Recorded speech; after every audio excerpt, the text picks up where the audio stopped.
What is going on, folks? Happy Halloween. We're going to go over some NFL recap this week. We have a nice panel joining us tonight. And first, we will bring in Jets Chaos. Returning man, how are you? Good, I'm good. That's good. Living the dream. Is that what they call it? All right. Next, we're going to bring in Evan, who should be watching the game. He probably is watching it somewhere in the distance. What's going on, man? Not much, man. I'm just happy to be back. Right? Back on the air, right? There we go. And we'll bring in last but not least, Melissa. How are you? I'm good. How are you guys? Good. I'm just glad Jacoby's okay. I saw that hit he took. That scared me for a second. Yeah, they crushed him. Yeah, it scared the hell out of me. I like Joshua Dobbs, but no. I can't afford to have him in there right now. There you go. Touchdown. That's a touchdown. You're ahead of me. Oh, sorry. Okay, hey, look. I'll take the points early, late. It don't matter. As long as they count and we win. Amari Cooper in the left corner. He was the whole drive. So, Evan, how big of a trade was this today? Talking about Roquan Smith. Roquan Smith. Yeah. It doesn't make sense to me, honestly. I reached out to some Ravens friends that I have, and they were excited. They got a big name guy, somebody that can help their defense. But the questions that I have due to their salary cap, they're not in the top 10 of salary cap. He's on a 1-year deal. Lamar needs to be re-signed. You gave up pieces where you could have gone to replace Rashard Bateman, who's been put on IR. You could have got another weapon on the other side of him. Could have went out and got a solid running back. There's still guys like Cam Akers that are available, among others that we can find on the list. I like the trade, but I felt like they were in a win now mode 2 years ago. I think it's a little late for this kind of trade. I think their running backs are good, though. Gus Edwards, J.K. Dobbins. They still have some running backs that are back there that probably could start on a lot of other teams still. Yeah, but the reason I had brought up running backs for them is for whatever reason, their guys drop like flies. I don't know what they do during the week, what kind of training they're receiving, but it always seems like somebody's getting hurt, especially in the backfield. So starting with the Ravens, with that game on Thursday night, what were you guys' impressions? Is Tom Brady finally going to be able to put it all behind him and get it back together, or is the divorce going to overwhelm him and hold him down all year? Anyone? What are we asking? Tampa Bay bucket in the Ravens game on Thursday. Tom Brady's burnt toast. I mean, let's be honest. There's only like one other person that's worse than Tom Brady right now, and it just so happens to play for my brother's favorite team, which is the Green Bay freaking Packers. I was just asking, you think now that the divorce is over, do you feel that a lot of weight's going to be lifted off him and maybe he'll be able to throw a football? No, because it's still not going to fix the broken relationship between the most important person and Brady right now, which is Mike Evans. Right. They're not on the same page. You can see even after that drop touchdown in the Panthers game and this past game against the Ravens, it's just whatever was there, it's not there no more. And you can't expect Scotty Miller to be the only guy he has somewhat chemistry with anymore. Chris Godwin's still coming off that injury. There's no more Gronkowski. I don't know who the hell else Brady has to throw to. What's that rookie name? Ottoman? Playoff Lenny came in how obese to camp, and he still doesn't look like he's in shape or ready to take over anything. It's just, what does the Patriot offense really have to go on? He still has the quickest release of any quarterback, but if your offensive line is getting blown up because you're on your third and fourth stringers, I mean, at 45 years old, I'm not there yet. I don't know. I don't. I'm not at 45 yet, so I don't know. I'm But talking about Tom Brady. but I'm starting to understand why he came back. If he knew divorce was looming, I don't know if that 375 million from Fox can play into the divorce. So I'm thinking that's why he came back one more year. That's just my own personal opinion on it. I don't But- think that plays anything into it. She makes more than him by a Yeah, long shot. She has more money than. I think she'll be paying him at this point. Yeah. People underestimate how much money models make. I would just say I didn't know if that would play into it or not. I mean, that's a hell of a lot of money. So, what were you guys' thoughts on the Thursday night game? Look, as a Jet fan, I there's one rule I live by: never completely write off Tom Brady, but I don't think he has the team to do any damage in the NFC at this point. Like I don't think that Tampa is any threat to. I think the Niners are going to get really hot. I think that this was the start of something, and I think they're going to pull it together and be really strong and solid. And the Eagles are really good. Obviously, they're no fluke. They're good. They're really good. Dallas got a crazy defense, just crazy, right? So I don't think Tampa Bay is a threat to any of that. They're just even if Tom Brady does play better. But again, I can't ever say stick a fork in Tom Brady until he's gone because I'm a Jets fan.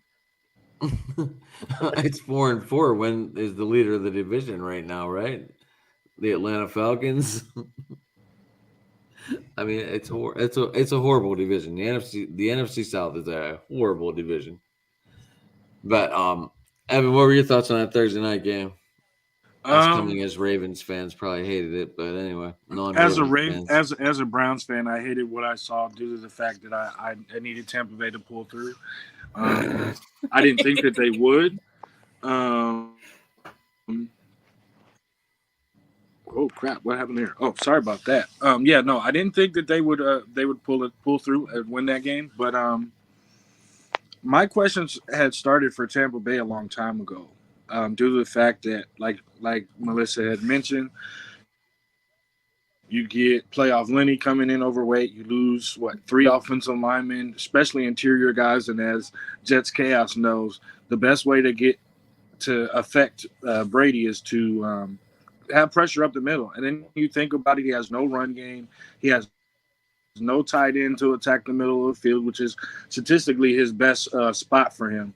So I had a lot of questions coming in, and I'm not really surprised. The only thing I am surprised about is that Mike Evans is playing like trash. Yeah.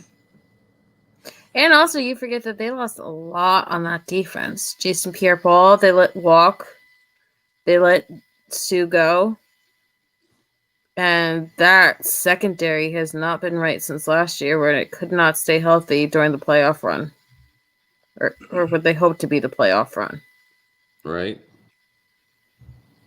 I forgot all about the fact that JPP went somewhere else. JPP's a Raven. Well, I remember that. Yeah, he's a Raven. Jason Pierre-Paul just signed with the Ravens. I remember that because I had to root for the freaking Ravens on Thursday because I love Jason Pierre-Paul. Fair enough. So I had a stomach rooting for Lamar and the Ravens because Jason Pierre-Paul just signed there. And I hate that. Yeah, and didn't they also just sign another person from the NFC East? What was it? Deshaun Jackson just signed to their practice squad? Or was he brought up to their main roster? He did sign with the Ravens, and he was running at 21 miles an hour on a treadmill. Okay. That's fast. I don't care. That's fast. I've always had a soft spot for Jason Pierre-Paul after the Giants did him dirty and Adam Schefter got famous off of releasing his medical records. So I've always rooted for Jason Pierre-Paul ever since he left New York. Gotcha. All right. Next game was not exciting, but it was in the UK. It was the ending. The ending was exciting. The interception, the seal of the game. I mean, I woke up and saw that Russell Wilson was worth -4 points, and I was like, "Oh, this game sucks." But it did wind Yeah. up. It did wind up being a decent game. Okay. I have issues with Russell Wilson, as I addressed before you all went live, but Go ahead. is it just me, or was that the most interesting part of this whole entire game? The fact that he was going to all his pressers saying that he was doing lunges up and down the plane and only slept for an hour, and all of the media members who used to be players roasting him for saying that he was working while everybody else was sleeping during the flight over. That was more interesting to me than this game, if I'm being honest. I didn't see. I didn't keep up with any of that action. Did anyone else see this comments? I was very familiar with the comments because I was questioning it myself. One, nobody told him to stop. I mean, you're doing high knees up and down the aisles on a plane. I'm starting to really believe the things that I'm hearing as far as him becoming a diva ever since he married Sierra. If we're being honest, wasn't this all the way back before Sierra? Because they're saying that this was happening all the way back to the 2014 Super Bowl against the Patriots. That he's the one that was pushing for himself to be the MVP and not Marshawn Lynch. Well, from what I've heard, that was more of a Pete Carroll thing and a front office. No, thing I know the Pete Carroll part of it, and I know the league part of it because they were all pissed at Marshawn because that was the whole year where he was saying, "I'm only here so I don't get fined," thing, and they didn't want him to be like the face of the game. That was the greatest Super Bowl sit down interview ever. Yes, absolutely. But for him to not get the ball on the 1 yard line to punch it in, After walking down the field for them. yeah, Mm-hmm. that play will never make. It wasn't just the fact that he didn't get the ball; they completely yanked him out of the drive. They didn't even want him on the field for that play. That's what was ridiculous. Not even as a decoy. Right. Yeah, But I also have another question because his head coach came from Green Bay as a former offensive coordinator. Am I correct on that? Nathaniel Hackett, yeah, that was Aaron Rodgers, guru, quarterback, dude, whatever you want to call his title. Does anybody else see the fact that they're calling more of a Green Bay style offense than what Russ was more successful at, which is a West Coast move your quarterback out on play action and get him out of the pocket? Or is it just me that they're using the same passing concepts? And I don't see the fit.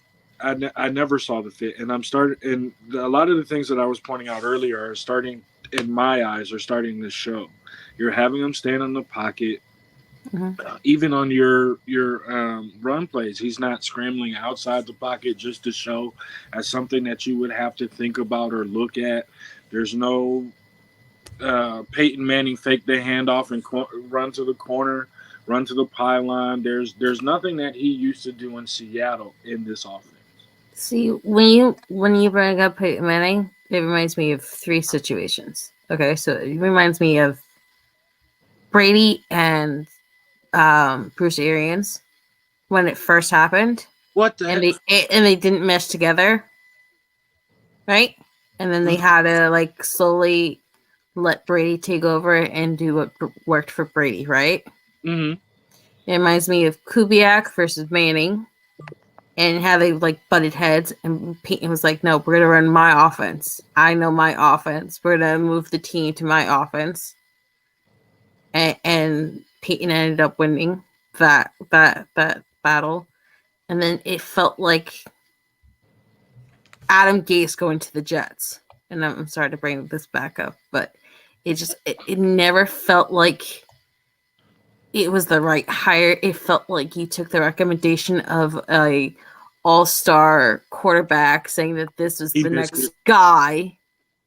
And then, Nathaniel Hackett got the same kind of kudos from Aaron Rodgers, and it felt like this guy was anointed just because of who he had impressed at the quarterback level. What's up, Wayne? How are you? What's Hi, going Breezy. on? Hey, Melissa. What's going on, everybody? So, I'm What's just up, trying what's to up? catch up. They're asking our thoughts on the Russell Wilson versus Trevor Lawrence game. Okay. All right. I'm gonna keep it a buck. I haven't paid attention to any football other than the 49ers. That's the only team I cared about. That whole weekend, we were 3-4. I just wanted us to become 4-4.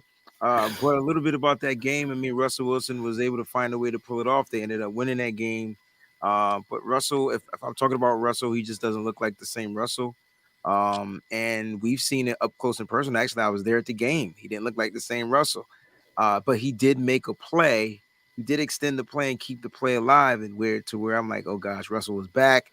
And then the week after that, they lost. Then they lost after that. So I don't know what's going on with Russell Wilson. As far as him against Trevor Lawrence, you could tell Trevor Lawrence is going to be a problem in the NFL once that team gets fully acclimated to playing together and they get cohesive. I like what I saw from Travis Etienne.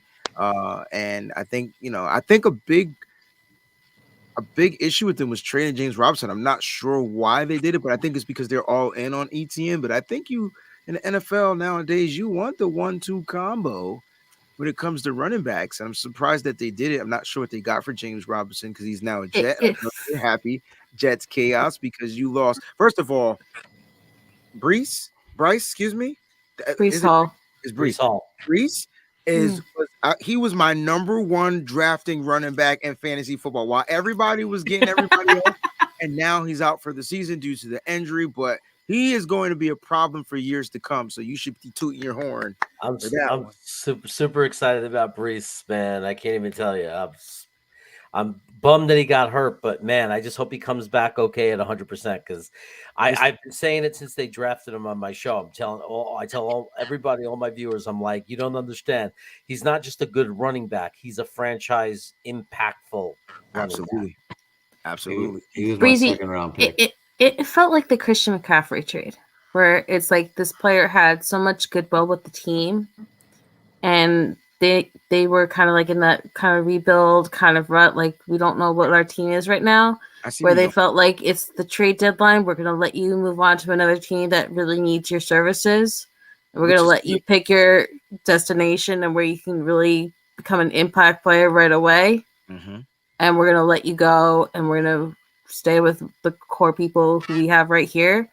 And it feels like the Broncos are kind of right in that situation right now where they're like saying, we're not going to listen to Jerry Jeudy. We're not going to listen to the other receiver, the one that slammed his helmet. Cortland Sutton. No, remember the one that was slamming his helmet at the end of our game? Or was it at the end of the Colts game? A wide receiver? Yeah, the receiver that was slamming his helmet at the end of the Colts game. From Denver? Yeah. Trying to think of their wide receivers other than Judy and Sutton. Hamler? Camille Hamler. Yeah, Hamler. from Penn State. Okay. Little guy. So they've been getting calls about those two guys, and they said flat out, we're not listening to that. But the rumor is that they're thinking of moving on from Bradley Chubb. Yes, I seen that. It feels like it's just like certain teams they're protecting their offensive guys, or they're protecting their defensive guys, and they'll listen to trades on the other off side of the ball, but the side of the ball they want to protect, they're not going to take any calls no matter what you offer for them. If you're a Denver Bronco fan, I wonder what you're thinking, because you have Russell Wilson, and he's not a bad quarterback, right? But why is it that he can't get in tune with the wide receivers? They got weapons. I like Cortland Sutton. I like Jerry Jeudy. He's their route technician. Jerry Jeudy might be gone tomorrow before 4:00. You think they're gonna try to trade Jerry Jeudy? He's on the block apparently. So is Brandon Cooks. Jesus. You think Brandon Cooks might be coming to San Francisco? Really? Another wide receiver? I'm seeing all kind of weird rumors. I don't know what the hell is So true I anymore. love. So first of all, if the 49ers were a way to get Brandon Cooks, I would love it. Why? Take the top off the defense. And now you have a veteran. Now I know we love Melissa and I, we love, our rookie Danny Gray, but he's a rookie, and rookies don't play in Kyle Shanahan's system. They gotta wait a couple of years. So I would love to go out there and get a Brandon Cooks. Good Take run, the top good off run. the I mean, defense. The question I is the- personally want Juwan Jennings to get more time, but not, but I wouldn't mind a Brandon. we're not Cooks. talking about a third down No, receiver. no, but I wouldn't mind a Brandon Cooks over someone like Ray Ray. Because I'm sick of the Ray Rays and the Travis Benjamins and these guys that are supposed to be special teams only, You getting lose the snaps. Ray Ray, who's returning the ball? I'm not saying lose them. I'm just saying No, I'm sick of them getting the snaps Ray McCloud. during the actual offensive plays where you can clearly see that this guy just doesn't have it. He, even with the touchdown that he almost had in this game, it's just like they're trying to catch with their chest and they're not with their hands, and it's just it kind of irritates you that these guys are getting the snaps when you have other options. And so if you're asking me, would I rather have Ray Ray getting that or Brandon Cooks in the scenario? I'd rather it be Brandon Cooks if we were to trade for a Brandon Cooks. Yeah, I'm not sure what the Niners have left to give up. Hi, Perk. But if I had to get a player, Yeah. go get me Bradley Chubb. Wayne, do we have you for like 10 minutes or are you staying longer? Yeah, I got about 10 minutes left. I'm sorry. All right. I have so much stuff I got to do. So- Guys, if you didn't know, my accounts got hacked, so I read that the other day. I saw that. I'm trying to get And back. somehow, like, I don't know what the hell happened, but somehow we aren't following each other anymore. Not to be. Really? Yeah, I don't know. I don't know what happened. I was like, what? I was like, okay. But I saw your super follow, and I was like, that's fucking Adam, awesome. that's not on either of you. That's just sometimes with Twitter. Like if you haven't talked to someone in a while, there's this weird thing where you get unfollowed from each other, or one of you Really? gets unfollowed from each other. Because I don't. Because that unfollow anybody. happened to me. Like I used to talk to Civil Rider Kev like almost all the time, and then like a couple of months here or there, we stopped DMing each other just because Get rid of like it, you get rid stop of it. talking to each other. Because you talk to each other so much on Debo podcasts, Cooper. you don't need to talk to each other on Twitter. Keep running. He And just touched it. Keep I was running. looking at it, and it said you were no longer following Silverado Kev, and I'm like, I didn't follow Kev. Like, what the hell happened with this? And it's just like one of those weird It's Twitter Cleveland. glitches that happen now. All right, so since we have the Niners fan on here real quick, why don't we go over this game real quick? I know I'm breaking it down tomorrow with Gina, so let's not break it down too far. Trust me, I'm almost done talking about this game. I'm ready for a week off. Which we just so happen to have. So Wayne, you asked a question earlier, and the longest reception that Mr. McCaffrey has is 49 yards. Mm-hmm. I heard you ask that this morning, and I was trying to Yes. watch while I was at work. So Thank you. For I that. just wanted to give you an answer on that. But let's go over this Niners game real quick. Evan, what just happened in the game real quick? They up 25-6. This game is 53 Amari yard Cooper double coverage, 40-yard. Hey, Adam, can you show Breezy real quick that jersey you have there on the rack? Yeah, hold on. Oh yeah. Oh, that's the Eric Davis. Brogdon, I got 53 yards. 53-yard bomb, even better. Yeah, even better, right? Even better. I love Even it. better. I got So 53. Breezy, yards. the story behind the jersey is that he wanted to buy a Niner jersey because he was doing the show with Gina, and that's the player that he decided How on did buying you for. find the Eric Davis. Touchdown. You know? Uh-oh, Chubb Rock, touchdown. Defensive back. Why Chubb. not? No, I love Eric Davis. That's my guy. I just want to know how you found, like, what made you find that one? Like, you had to go search online. Like, you had to get that a special, like, searching catalog for Eric Davis is old school. So, shout My out to guy. you for knowing that My 94. guy. Yeah. My guy. That's all I know. My guy. All right. So what did you guys think of Christian McCaffrey this weekend? Let's go around the whole panel. Besides, he looked freaking awesome.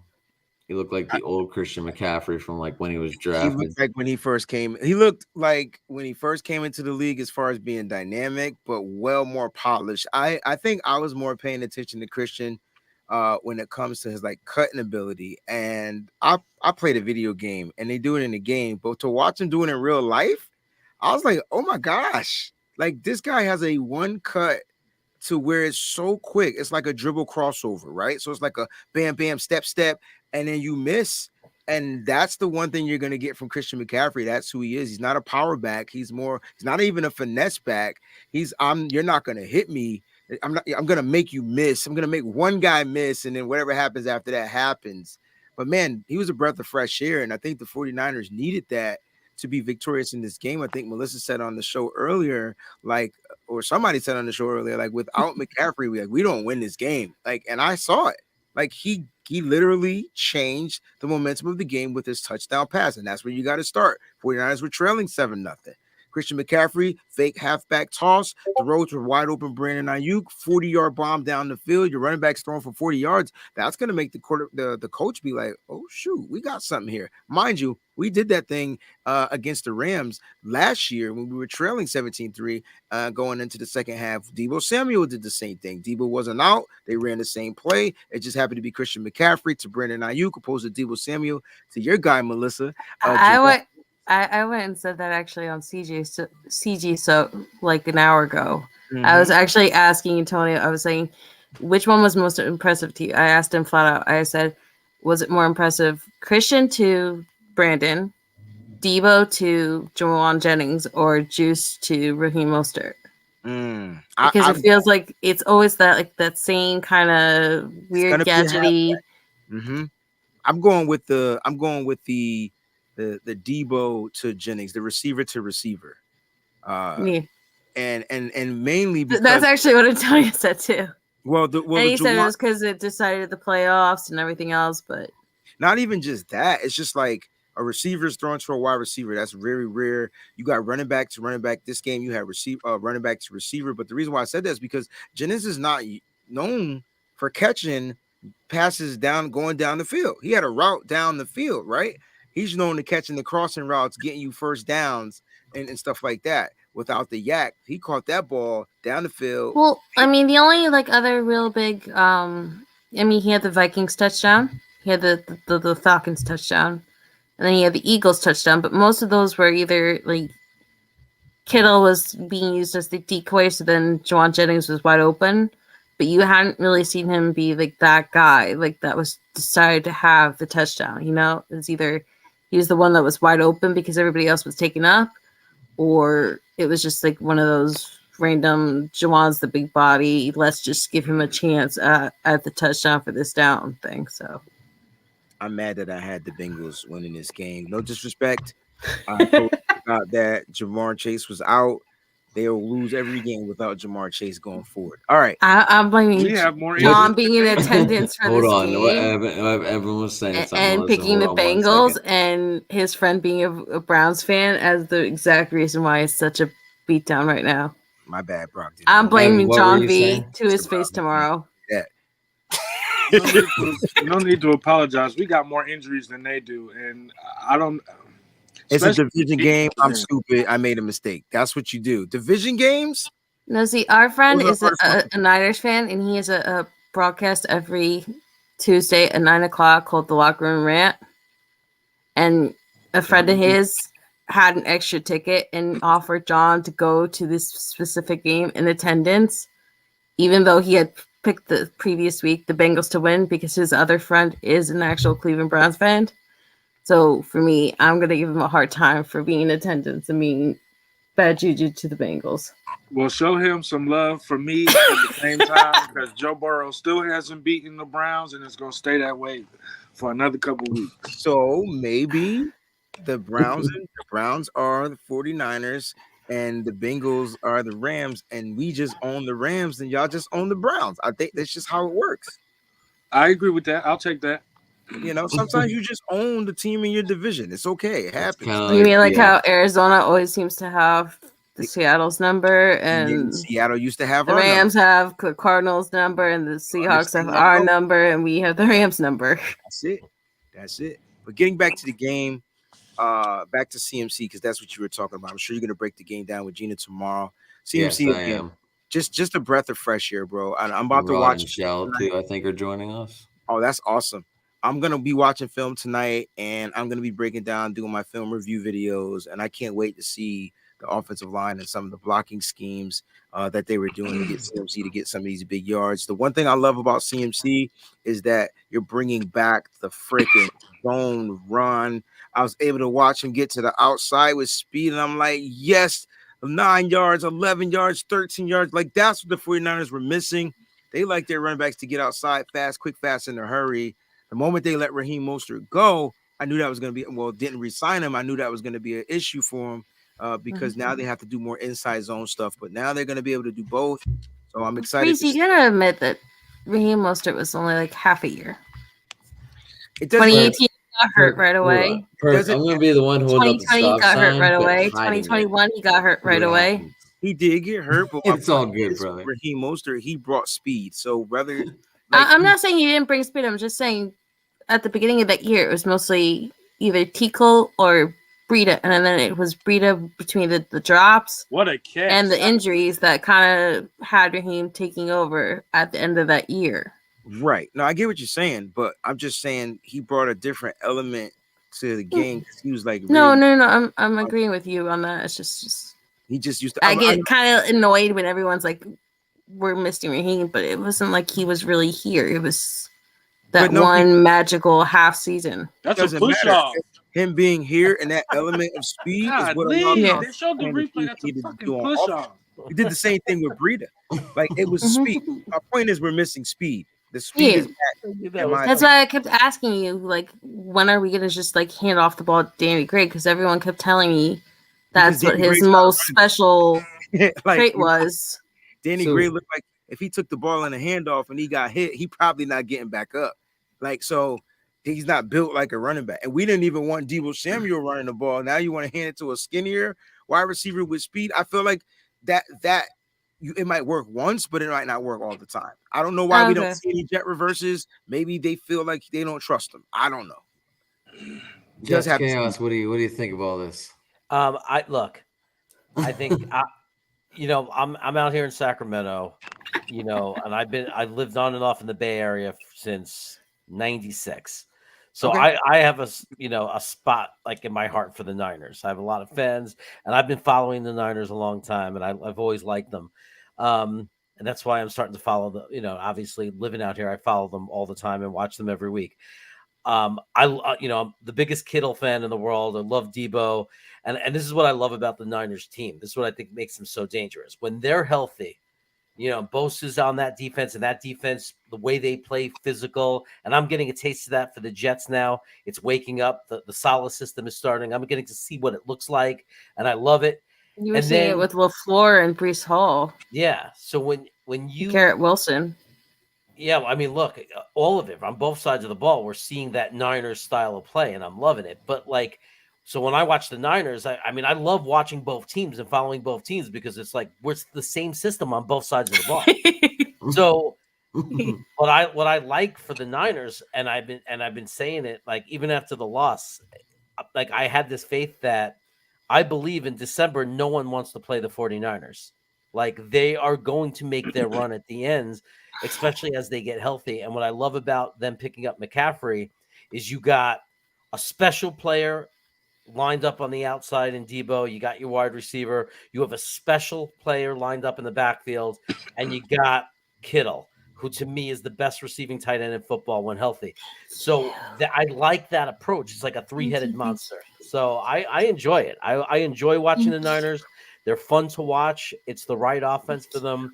And they're going to be there at the end. And I was telling my friends out here, don't jump off a cliff yet. You're winning the division, and you're going to make your run at the end. The Eagles, like I said, right now it looks like the Eagles and Dallas will be a problem. They're going to be a challenge. The Eagles are really good. Dallas's defense is something that you got to look out for. But the Niners are going to be in the mix at the end, and I'm going to be pulling for them. Hey, Breezy, you got one more minute? I want to show you something real quick before you log off. Yes, please.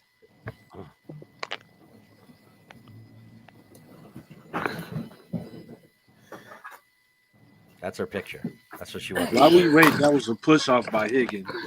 I know, man. I was waiting for you to react to it. I was They like, I scored. watched it. I said, "You're about to lose your shit." Did they score? Goddamn. Look what came in the mail. That's nice. So this is a Oh. Robert creation. He put these up for a giveaway. It's got the Yaks. It's got Bosa. It's got Fred. It's got Trent.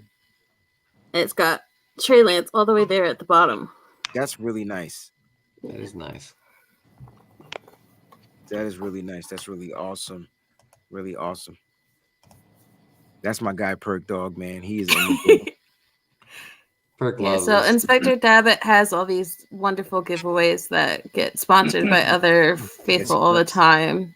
Breezy, that's what I was gonna say. You need to like clip that clip and play that for your non-Kittle fan.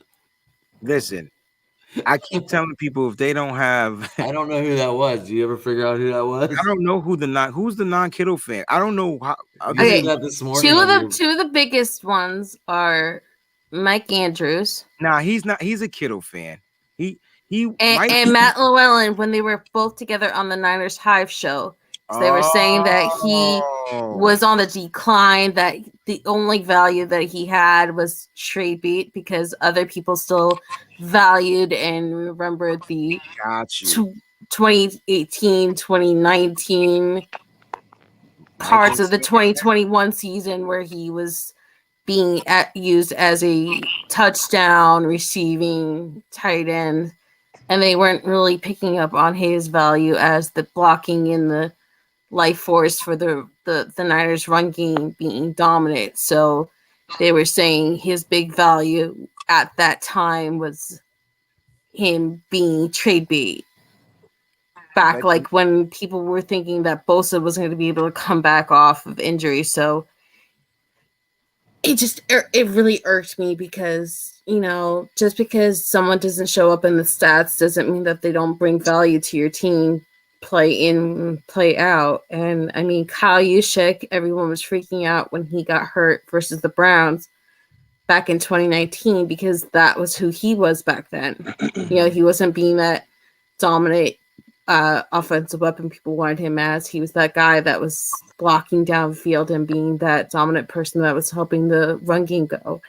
And everyone was freaking out. The next game was the Rams game, and how were you gonna have a run game without Kyle Juszczyk out there? And then it kept going, you know.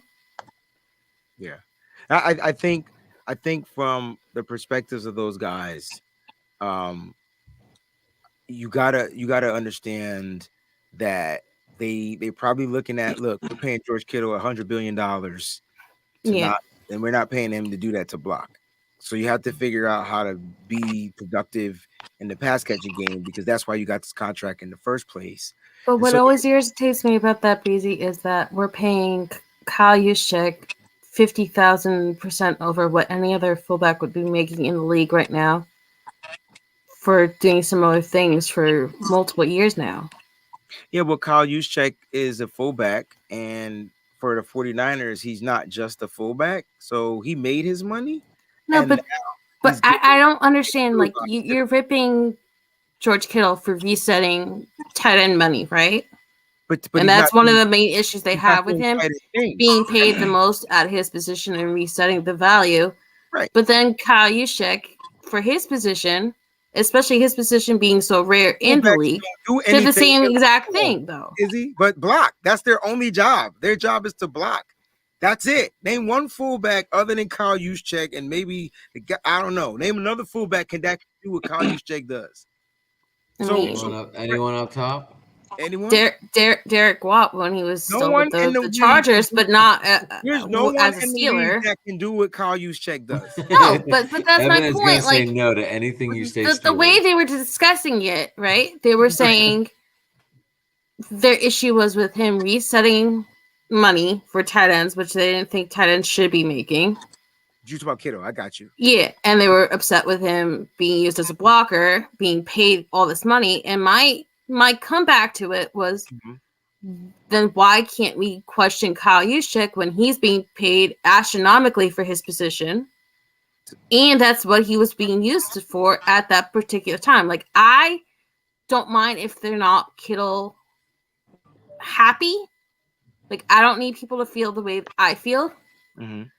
but I do not hold with the hypocrisy of you can't question Kyle Juszczyk or you can't question Jimmy Ward when you come at my favorite players, but you can't question or even discuss why people have issues with your favorite players.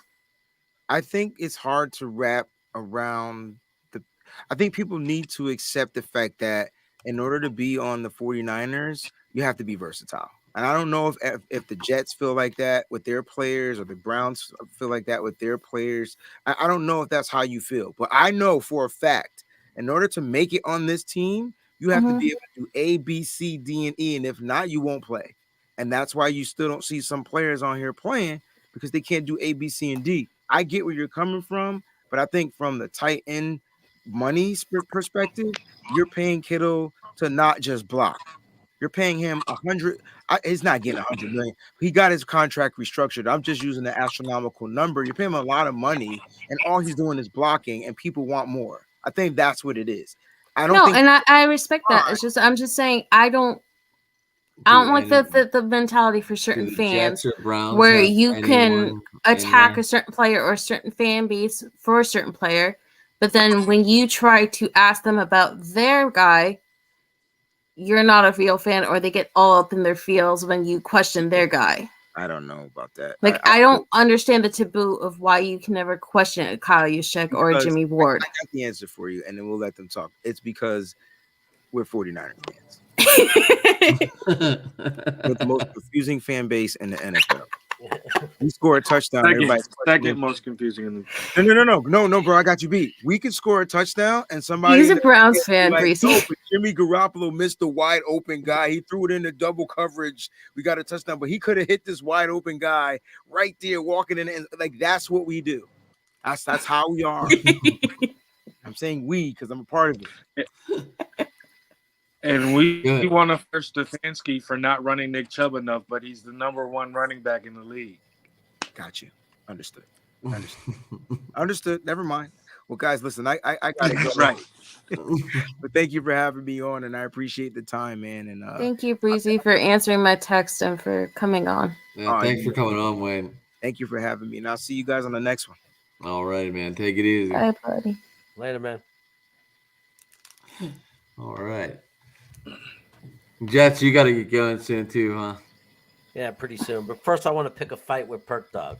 Nah, I'm just kidding. Come on, man. Come on, dog. Perk's awesome. I just love that you're in California and you're a Jets fan, and I'm in Jersey and I'm a Niners fan. I think that's so funny. I went in for the opener for the Jets, but I flew over there for the. Is that a UK Jet symbol?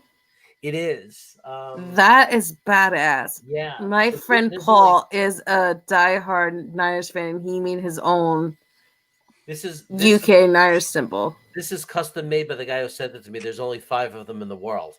So that is really awesome. On the bottom it says Stoke-on-Trent because that's his town in England, mm-hmm. and that's a soccer team like Stoke City. Mm-hmm. So he's got the Stoke-on-Trent going down in the New York Jets, and all the 4 Jets logos are the 4 logos for the past 40 years. That is really cool. There's only 5 of them. And he sent me that just as a gift. He's just a follower of my channel. And then I got another. Oh, that's really sweet. Oh man, you build up a YouTube channel. People send you stuff. I got a guy because they know I like hot sauce who sends me hot sauce. It's crazy. It's very humbling, and like I don't. No. I know that happens with certain creators, even in our own fan base. Yeah. I mean, what I just showed off is I won from an actual giveaway, but that's really sweet that he went through all that detail of mixing in his own baby, there we go. His hometown and stuff, and then and I'm assuming he's also a Jet fan. Oh, he's diehard Jet fan. Yeah. Jets, just and then he sent it to you because you're probably his favorite creator. That's really awesome. Yeah. No, he's just a great guy. He's actually a really interesting guy. Right behind that banner is the Atlanta Jets banner from the London game last year. He sent me that too. Oh, that's really cool. Badass. Yeah. All right. So let's talk about the Jets game real quick, Jets, since I know Yeah. you got Okay. trick or treating and shit going on out there, whatever's going on out in the West Coast there. You're going trick or treating at 8 o'clock at night? So no, I got something going on with some friends with their kids and everything. But Okay. the Jets game. So look, there are some Jet fans that are saying calling it a bogus call. I want you to know the call I'm going to talk about that changed that game was not a bogus call by the ref. It's the rule that I think football fans are having problems with, right? Like as far as so if those of you don't know, the Jets got a pick six that would have put them up 17-3 against New England. Facts, And dog. Facts. What happened was John Franklin Myers, Jets defensive ends, at the end of the play, right after Mac Jones threw the ball, with literally two hands, gave him a shove, like he was running to sack him. He throws the ball, and he could have pulled back, but he didn't, and he kind of pushed him and knocked him over. So the ref, I remember the play you're talking about, but to me that felt more like Mac Jones is coming off an injury. It's Bill Belichick, and at that point, weren't the Jets winning?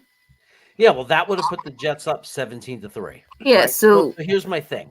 I feel like there's just certain people that get those bailout calls. Yeah, now I think based on the rules, it wasn't the wrong call for the referee. Based on what they've been calling, I'm more mad at the player. I was more mad at JFM because he didn't have to give him the shove. It was completely No. It was after the play, so like I understand why it was called. It was completely But unnecessary. sometimes with those ticky-tacky calls, it's really based on the league and who they have special calls for. Yeah.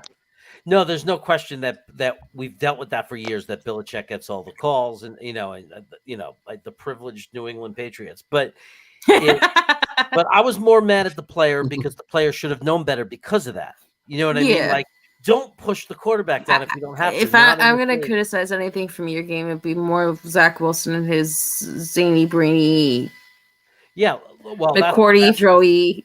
That's the second part of the game. Silliness. That's the second part of the game. But if we go up 17-3, it's a different game.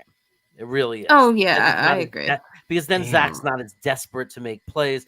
But I mean, right now, the biggest concern for Jet fans, our biggest question mark, our whole future is really just trying to figure out Zach Wilson. Like, is he? Wouldn't it be more figuring out Elijah Moore and your whole disgruntled receiver? I mean, if Elijah Moore doesn't work out, and we have to trade him. We got Garrett Wilson. We have Corey Davis for now. We'll replace him with the receiver. The Jets have been looking for a quarterback for 40 years. Like, we've never had a quarterback. Now, did you guys make nice with DJ Reed? Because that's a special combination you got back there with Sauce as the young rookie and DJ Reed as the wily veteran. I remember a couple of weeks ago that was a huge story that DJ Reed was calling out his beloved Robert Saleh all over the press. It was like a huge story all over WFAN, where Carton and all the little Jet fans were all in their fields that DJ Reed, this no-name guy, was calling out their beloved coach or whatever. I think he was. It wasn't just him; it was Quinnen Williams. I think that they got frustrated after the first few games, but it actually did a great thing for the team. The defense has been just rock solid. Well, it didn't help that Saleh was, all up in the fields, going to the press conference saying this, and this is the reason why things fell apart, and this is why we're losing, and saying he was keeping receipts and calling people, saying that they can come to the Jets facility and watch tape with him, and he'll explain to you why this didn't look well on tape, but it was well designed. And there's a little craziness to begin the Jet season. Well, the taking the receipts was actually became the battle cry because the Jets won 4 in a row after he said it. So it became the battle cry. Like, every time the Jets win, you'll see 50. Can I just say, I loved when Sauce Gardner walked up the wrong tunnel with the cheese head on top of his head after you guys embarrassed the Packers at Lambeau Field. Well, not only that, but Breece Hall did the Lambeau leap. I did right into that one gaggle of Jet fans that was at the end zone. But no, I mean, look, the Jets fans love DJ Reed. He's super popular. Like, obviously, everybody loves him. We thought he was one of the steals of free agency. We really did. He was. Yeah, it was all this bias about his height, and it was like, are you kidding me? In this day and age, you're still gonna judge a guy by his height when he has the years in the league that you could see his quality play. It makes no sense at all. I mean, I'm not going to speak for Perk or Breezy, but the Niners had DJ Reed, and then we loved him. Then he got hurt, and so we tried to sneak him onto our practice squad, and Pete Carroll, being the snake that he is, stole him from us before he could clear waivers, and so he claimed him. He became a Seahawk, and then, the Seahawks, they've had all the issues since you guys stole from them with the Jamal Adams trade. And so they've been kind of quietly getting rid of the rest of their secondary since they can't offload Jamal Adams. So that's kind of how that came to be. But you guys got a real steal there with DJ Reed. It kind of rubs more insult into injury, right? That we fleeced them with Jamal Adams. And because they can't pay the rest of the secondary, we poached Reed from them too. And we love him. It's a great combination, to have Reed and Sauce. It's an amazing combination. And it helps when you have that really good vet that can still really play well, because he's kind of been banged up, so he still has tread on the tires, and he can also kind of teach up your young rookie who already has insane talent. Yeah. No, it's the perfect combination of he could keep Sauce in check, right? Because you got this young guy who's so talented, but then you got this veteran, really excellent player who's a veteran, who's older, who can keep him in check. And he's been on two teams who have a similar scheme to what you're running right now. And absolutely. That horrible MetLife Stadium. It's the worst stadium in the world. Real quick, Evan, how big of a day is Nick Chubb having? I love what I'm seeing. 23 carries for 156 yards and 2 touchdowns. I don't understand why you guys don't use him more often. Loving it. The thing that hurts, I don't understand that. He leads the league in carries. He leads the league in carries. What else do you want him to do? No, but it's just like the one thing I've never understood about your offense, and correct me if I'm wrong, you have a special player in Nick Chubb, right? Yeah. David Njoku has turned into a very special tight end. He's not like one of the elite tight ends, but he's a special tight end in his own right. So I don't understand when you have him, when you have Dearness Johnson, when you have all these good guys on your team, why you always go away from using the players that work well for you. So here's the thing. If you look at Nick Chubb on third down, his numbers are horrible. He's a bottom half of the league guy. And yes, we do have guys like Dearness Johnson, James Ford, and Kareem Hunt. But you also have to give a lot of credit to the run. You have to give a lot of credit to the running back guru and Stump Mitchell. And if you really know the history of Stump Mitchell, being a former running back who was drafted in the 9th round by the Arizona Cardinals, you're breaking up. After his playing career, he's had stops in places like Seattle with. Hold on 1 second. Just chaos. How big first is down? Ty That's Conklin? the game. Huh? Wow. Evans moving around. How big is I'm Ty watching Conklin? 78 Conklin. He was limping before, but there's lots of rumors of the Jets making a trade for Conklin. So it's kind of interesting to see him up there. Jack Conklin, the offensive lineman. You can for have Cleveland. him. You can have him. You guys are rumored to pick up offensive linemen? The Jets, because of all their injuries, there was rumors that they might try to trade for Conklin.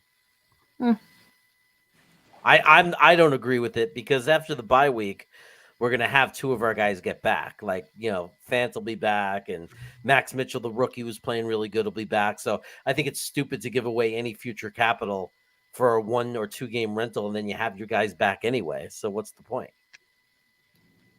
But isn't Mekhi Becton out for the year? He's out and for the year. Vera Tucker? Man, that's why. That's 2 huge people who are gone for the year. But that's the amazing ability of our general manager, of Joe Douglas, because in spite of that, he still managed to draft a guy in the 4th round in Max Mitchell, who's playing great. He picked up Dwayne Brown, who's like 37. He's an antique, but he's still doing it. And now we got Fant coming back, George Fant. So they still have 3 guys who can play tackle. And we picked up Herbert last offseason from Philly to be our backup guard, and he's in there at guard right now. Replacing AVT when he slid out to tackle. So we still have the resemblance of an offensive line in spite of all this. What I'm saying is I don't want to make it even more crowded, because at the end, offseason is going to be confusing, because we're going to have all these guys, because they're all going to come back healthy. We're going to have to figure out who's starting, who's going to be the swing tackle, who's going to be backup. Are they willing to be backup? Who are we going to trade or let go? We got to figure it all out. But Becton, this is his 2nd straight year being injured and one and done. They're not relying on Becton. So Becton is just a bonus. If he comes back healthy and he's great, that's great. But I don't think the organization. But you're not putting all your eggs in his basket anymore. I don't think the organization is counting on Becton. I think the attitude towards Becton is, if he comes back healthy and he wins the job, that's great news. But we're going to act as if he's not. Like, after losing 2 years of him, you have to act as if he's not going to be there. Yeah. Okay. And if you were saying about your running backs real quick. Oh yes, I was speaking about the coaches that we have on the offensive side of the ball, and specifically with Stump Mitchell, who's coached guys and saved careers, with Sean Alexander, guy that was recently traded to Houston for D-Hop. I can't think of his name right now, but he's worked with all those guys at some point in their career. He's been along with several other running backs. The list escapes me right now. But everywhere he goes, guys change it up, and they either save their career or they come in and hit the ground running. But as far as the offensive goes, to answer the question of why we go away from Nick Chubb, he's not a pass catcher. And if we're running on doing what everybody wants us to do, which is run on first down, which is not successful across the league. Even when the Ravens led the league in rushing yards, they barely ran it on first down. So the idea that you want us to give it to a guy who is averaging 4.5 to 5.5 yards a carry, yeah, it makes sense. But if you're looking at the numbers and how the game is played, and what situations we are in the game, that's why a lot of teams are going to a 2-back system, because if you can find 2 special guys like we have in Kareem Hunt and Nick Chubb, you're allowing your offense to do some things that you would be stymied if you only had one guy.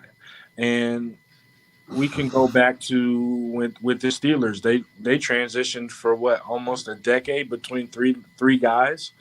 What was it, Adam? It was the bus, then it was Mendenhall, and then you went to somebody else right after that? We had Willie Parker. Le'Veon Bell.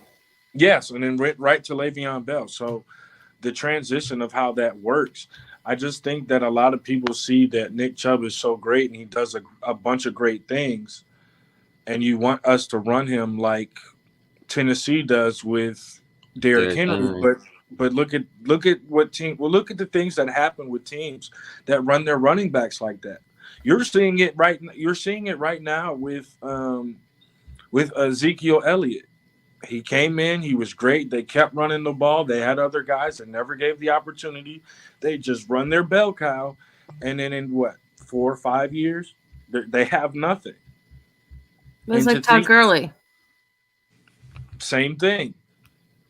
No, that's what I've always appreciated about Chubb, though. What's special about your offense, or has been special about your offense, is he's your main back. Everyone knows he's your main back, but you spell him out enough. And I mean, he's only had the one major injury last year, and that's it. As far as running back, apart from that, he's been mostly healthy. So what's helped him is that you spell him out all the time. So exactly. You keep him fresh, and you use Hunt, and you use Dearness Johnson, you use other guys to pick up the slack, so that way Chubb isn't overused. So he can maybe have one of those longer careers that you don't really see for running backs anymore. Absolutely, and that's what I'm worried about with this whole trade deadline thing, because a lot of people are assuming that Hunt is going to be out of here because of contracts. But he also wants to be paid like like he's the ultimate Derrick Henry, Christian McCaffrey Well, kind until of back. paid like Kittle, and that didn't happen. So my answer to that is we've already seen James Hudson show that he can do it. Mhm. We have other offensive linemen that have shown that they can do it. If Jack Conklin is really on the trade block and you have somebody for him where you can get late draft capital, take that contract, get rid of it, and give it to Kareem Hunt and let him and Chubb finish their career here. And you let a guy go like Dearness Johnson, who you put a transition tag on last year, and nobody even offered the 6th-round pick that was for it. That So- doesn't make any sense to me. It's like when David Njoku was free for you guys, and nobody wanted to take a flyer on him. Like, I know at that time, like he hadn't had that like big year, or he hadn't had that breakout game that made people respect his name. Mhm. But David Njoku had flashes during the Landry and the Odell Beckham phrase. It never Absolutely. made sense to me why no one respected him until he signed back as that 1-year tender. I think that was more so. Well, he signed a long-term contract since then, but No. But I meant back when he first came back to you guys on that 1-year tender when no one took a fly on him when he was a free agent.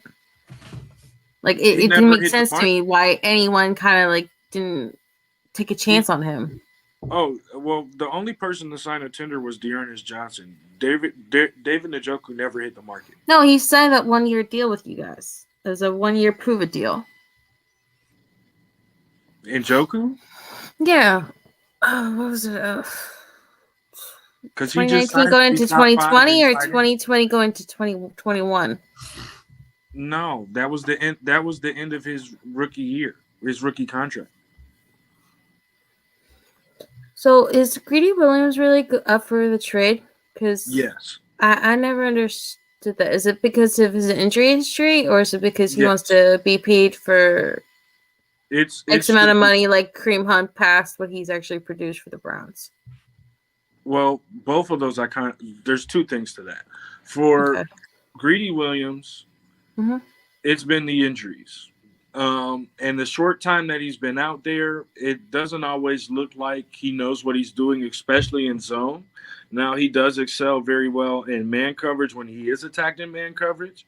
Mhm. But the reason that people are giving up on him is more so due to the injuries. I think that Kareem Hunt should be paid. I don't think he should be paid as a top 10 guy. But when David Njoku signed Rosenhaus, he wanted to be paid as a top tight end. And we told him no. And we figured it out. And now he's in the top 8 of all tight ends paid at the top of the league. And he's happy to be here. I think there's a way to keep Kareem Hunt. I think there's a way to figure it out. And I think that the thing that people are failing to open their minds to as far as it goes with our offense, Mhm. I think the thing that I'm thinking that's outside the box is that Kevin Stefanski is calling the offense and running the reps and getting the game tape that he can show Deshaun Watson Yeah. instead of running something that's around Brissett, especially late in games. Because if you look at games that we're in control, and especially with games like tonight, or where we're able to run the ball very effectively and then turn around and take a deep shot outside the numbers or take an out route 10, 15 yards down the field or pick a tight end in the middle of the field, I think he's really setting up for his return for Watson, especially with those early losses. So I think that there are times where certain guys don't get a lot of targets or they're not getting the looks that you would normally expect, like you saw in the first 4 weeks. Mhm. Okay. Now, is Greedy Williams also because him and Jill Woods have never really clicked? I think, like I said before, I don't know if it's a click thing because what I've noticed from Joe Woods is that his defense is, as long as he's been here, we haven't been good until week 8. And then after week 8, we're a top defense in the league. Greedy Williams is a great number 2. He's a great That's what Perk just said. man guy. but he's not. If you watch his all 22, he looks lost in zone coverage. He's Well, that's always what I was asking because when Joe Woods was our cornerbacks coach, he rubbed the wrong way with a lot of Niner players because what they were good at was man coverage, and he was more that soft zone that will give you the short yards, but we won't give you the big yards and the big play thing, and that rubbed wrong with some of our players. So we were I kind of think happy when he left San Francisco to go to Cleveland. But that always made me wonder if the reason why him and Greedy, not just the injuries, didn't get so well was because they're very different from each other. Well, from what I've seen around the building and at training camp, they get along very well. I think the issue for the defense as a whole is exactly what you talked about, with the idea that they're a zone team versus a man team. Because if you look at all of Denzel Ward's highlight plays, big games, even before Joe Woods, he's had a higher big play rate in man coverage versus zone coverage. John Johnson always came down into the box in man coverage and was also a green dot when he was in LA. Grant Delpit, Ronnie Harrison, while they were at respective colleges of Alabama and LSU, what did they do? They came down and played in the box. They were guys that were physical in the box, especially in the run game, and they also focused on tight ends in man coverage. So the fact that we have a lot of man coverage guys with two dominant defensive ends, that one is a great pass rusher, one is a great run stopper, and does bring in some pressures at times when you talk about Jadeveon Clowney. There are a lot of similarities, and I do think you bring up a great point about us being in zone defense, but to attack the idea that Greedy Williams and Joe Woods are not getting along, that I wouldn't say that. I would think that that's a whole defense. I didn't say that they weren't. I asked you if that's part of the reason why he, of all people, is being offered up as a trade. He's on the trade piece because of maybe that being an issue. No. Like I said before, it's more so the fact that he's been hurt, and also because we've drafted Martin Emerson, which was to be his replacement. Now, is Jeremiah Owusu-Koramoah back and healthy? No, he actually sat out this game. I think he'll be back next week. Okay. Because my friend John, who I was talking about earlier, who has that show tomorrow, The Locker Room Rant at 9:00. Eastern Standard Time. His friend Nick is a diehard Browns fan, and that's his favorite player of all Browns players, Jeremiah Owusu-Koramoah, and he went like over the moon happy when you guys got to steal him in the second round when he wanted to take him in the first round, and he was like all freaking out because he thought he'd be gone by the second round, and you guys still got him in the second round. I definitely feel him on that one. That's a funny story because I was working the draft that year when he got drafted, and I totally thought he was going to go first round, and I'm standing in the complete rain, and there's a guy next to me recording the pick, and when they said his name, I thought he was gone already, and they said Owusu was coming to the Browns. I completely lose my mind. I got to find that video. I'll probably send it to you on Twitter, but I absolutely agree. Like that was one of those things that I remember where I was at when he was picked. Yeah.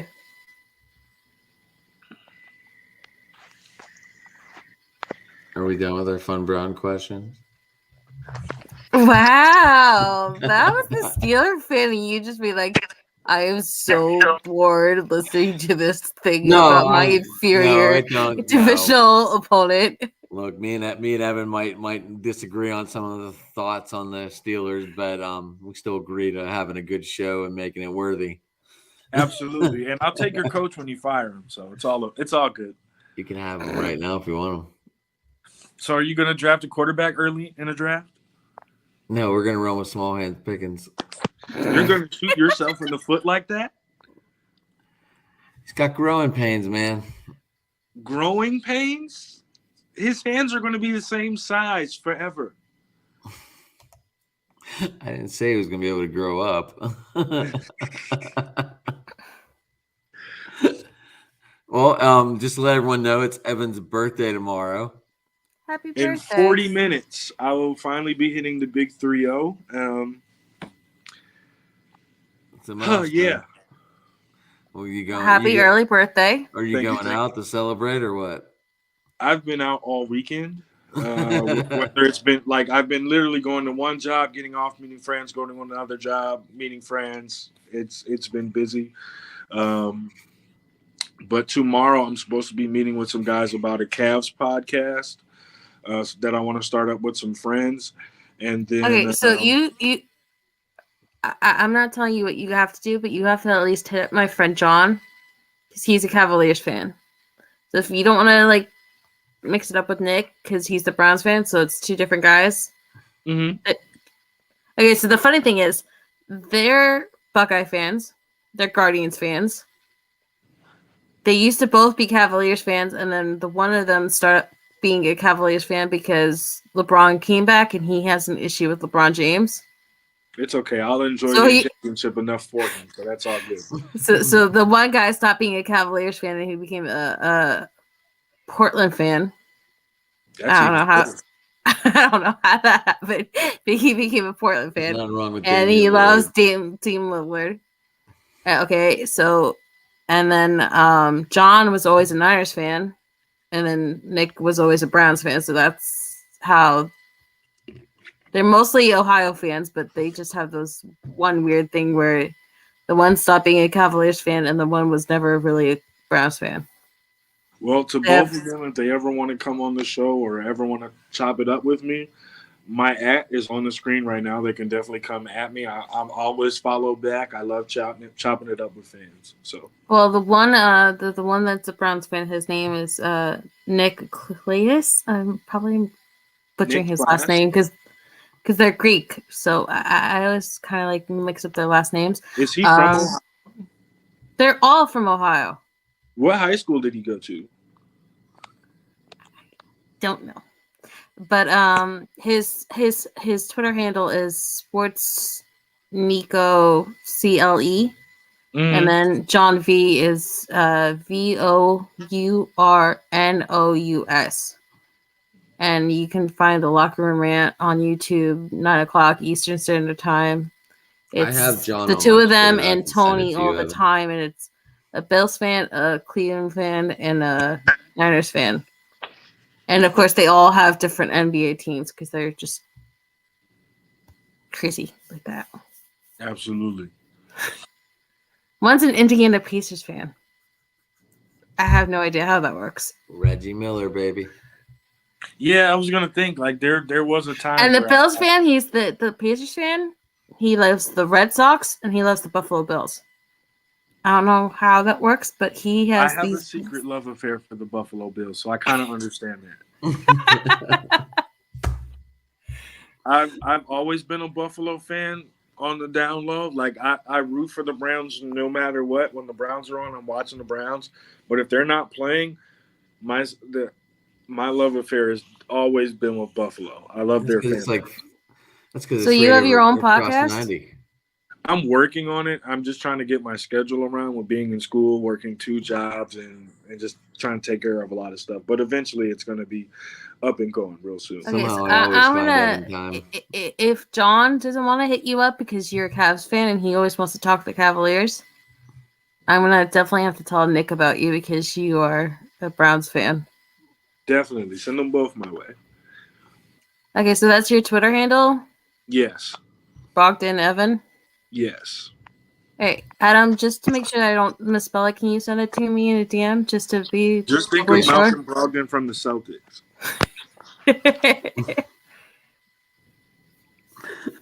Or his brother that played for the Hawks, right? Huh? No, didn't he have a brother too? Brogdon? Or who am I thinking of? Which one? Who? Damn it! Never mind. I was talking to you. One played. Who played for the Hawks and who played for the Jazz? There were 2 brothers. Bogdanovich?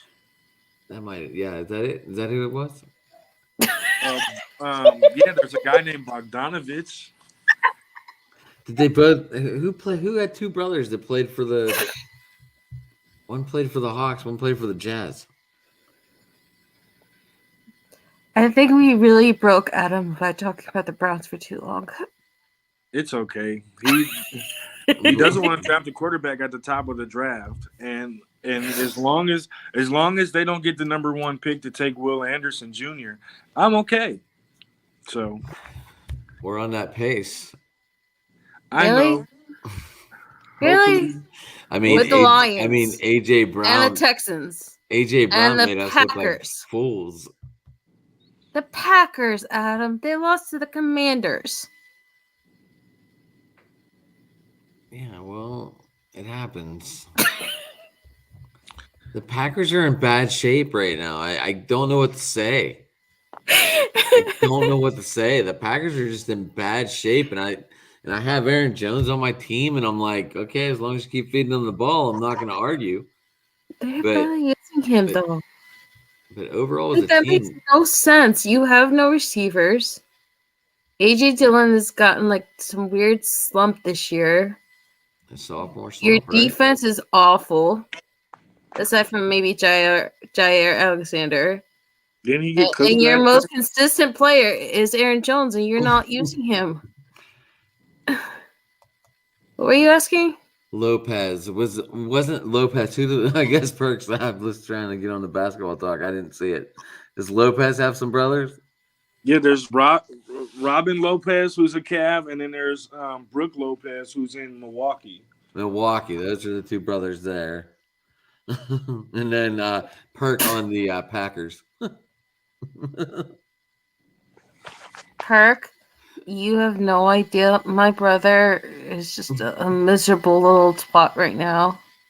I'm sure he is. It's awful. And you know what makes it worse? Adam, he was talking trash, I kid you not, for 4 months straight once my brother found out about the London game. And so the very fact that he was saying my father was going to be 4-1 after that game, thinking they were going to be undefeated and then they were going to lose to the Packers. And that started his losing streak. And then he lost to the Giants, the Jets, the Commanders, and now Buffalo, the way they lost to Buffalo. Well, didn't Heineke hit McLaurin with like 16 seconds left or something Scary Terry, yeah. to win that game? Yep. Yeah. Highlight, and I was questioning was that. It is what it is. And then my Wait, brothers. the Commanders played the Colts. Who played the Colts? The Commanders played the Colts. No. Scary The Terry The did Bills that lost. also Bills against beat the Packers the previous week. Oh, the Bills and previous Packers week. played last night, and then the Packers played the Commanders last week. If I'm Yeah. thinking correctly. So it Real started. quick, Evan, before you bail, real quick. What did you think of DJ Moore taking off his helmet too soon and cost them the game pretty much? I think that is the stupidest rule in football. Really? Yes, because More than the freaking phantom roughness calls that they've been doing for quarterbacks. That's the dumbest rule. because if you look at it, it's haunted everybody in the AFC at one point in time since the 2000s. And on top of the fact that he caught the ball, made a football play when he fell to the ground, was touched down, scored. The refs showed touchdown, and then he takes his helmet off, and they're like, yeah, unsportsmanlike conduct. But you didn't call that on Stephon Diggs in Minnesota. You don't call That game was over, and It doesn't matter. It's a touchdown play. And I think the reason why DJ Moore got it was because he started unbuckling his helmet while he was still on the white of the end zone. That he jumped up into the stands. And I think it was also them kind of trying to make up for the Grady Jerry call on Tom Brady. The NFL rule is I know if once it's still ball within is the field of possessed past play. the goal line, the play is over. I know, but I'm saying with all those things together, right? They don't want receivers or quarterbacks taking off their own helmets. That's like been a big safety thing of theirs recently. The fact that he jumped into the stands and the fact that Atlanta had that issue not that long ago against Tom Brady where they got that ridiculous phantom roughing call. I think all those things tied together are why they called it on DJ Moore. So who had the worst of the game, Panero or Moore? I mean, Eddie Pinheiro had 2 missed kicks, but Big it's all kicks. getting forgotten because of what DJ Moore did. So But The if DJ kicker. Moore doesn't do that and he doesn't get penalized, does Panero make that kick? The And kicker. then it doesn't even go into. but he missed Yes. the other kick, which was even small, Here was my- shorter here was- kick in overtime than an extra point was. Here was my question. Okay, you make that play, you get the penalty, hmm and you get pushed back on the kick. hmm Would have any of you just went for 2? How would you have gone for 2 That's a great 48 question yards because of away the from the rules. end zone? Because the kick got moved back to 48 yards. So you're saying they should have gone for 2, 20, That's what- 20 yards out of the end zone? No, what he's saying is because of the NFL rule change, and that's what I was going to say. Because of the rule change, when you go for 2, it's at the 2-yard line. If there's a defensive penalty, it gets moved to the 1-yard line. But because of that call, if they just So go it would for have been 2, back It up would have to been- the 17-yard line. yes, and then you could have went from there. That's actually a great point. So then what you're saying it's on Steve Wilkes for not believing in his offense enough to go for the 2-point instead of the extra point because It his was a player got the 48 it turned into a 15-yard. 48-yarder instead of 33. I blame the kicker because if you can kick a ball down the middle of the field, out the back of the end zone on a kickoff, you can make a field goal. I Or missed. you can- He or be missed like the field goal and he missed the extra point, which is my point. Like, I don't understand why. Like, okay, so the 48-yarder, you didn't expect it. It's long and it's critical and it's to win the game. You freak out. Okay, so you have one bad kick. But then why is everyone forgetting that he had the ball in overtime and he still missed a shorter kick than that extra point would have been? And he sliced that thing Because they intercepted Mariota. They had a Mhm. chance to win in overtime, and everyone's forgetting that. But that's why I'm blaming the kicker Yeah. because I think kickers, if they're going to do away with anything, I think it should be the extra point and field goals because since high school, I've hated kickers because I had to show up for 2 days at 5 a.m. and kickers were done by 6 o'clock, 6:30, and my 2 days didn't end till like 3 in the afternoon. Yeah. So kickers need to make their kicks. They make more than doctors, and they kick the ball maybe 5 times a game, Mhm. and that's it. So make the kick. Kickers need to make their kick because Did you see the other kick? It got blocked by the helmet. I mean, you're not gonna get a fight out of me. I hate Robbie Gould. I hate, especially that he always goes to the press conference whenever he gets the opportunity and he goes, "I want to compete and win a Super Bowl."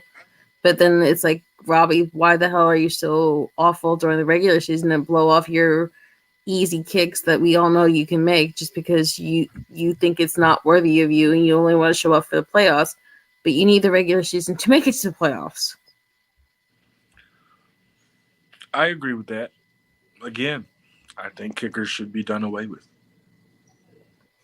So you're definitely not going to get an argument out of me.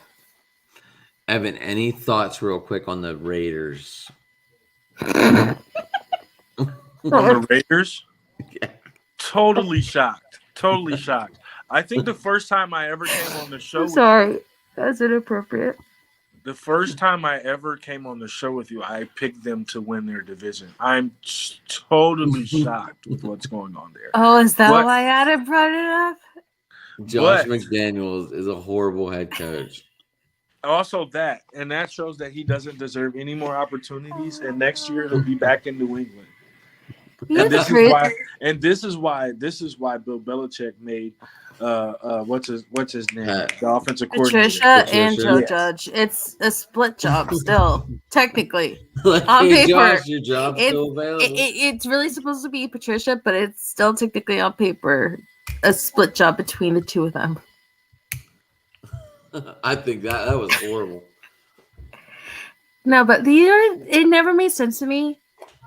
The interim coach, I forget his name, but he got them to keep course The when guy took over for when Gruden Gruden got last fired. year.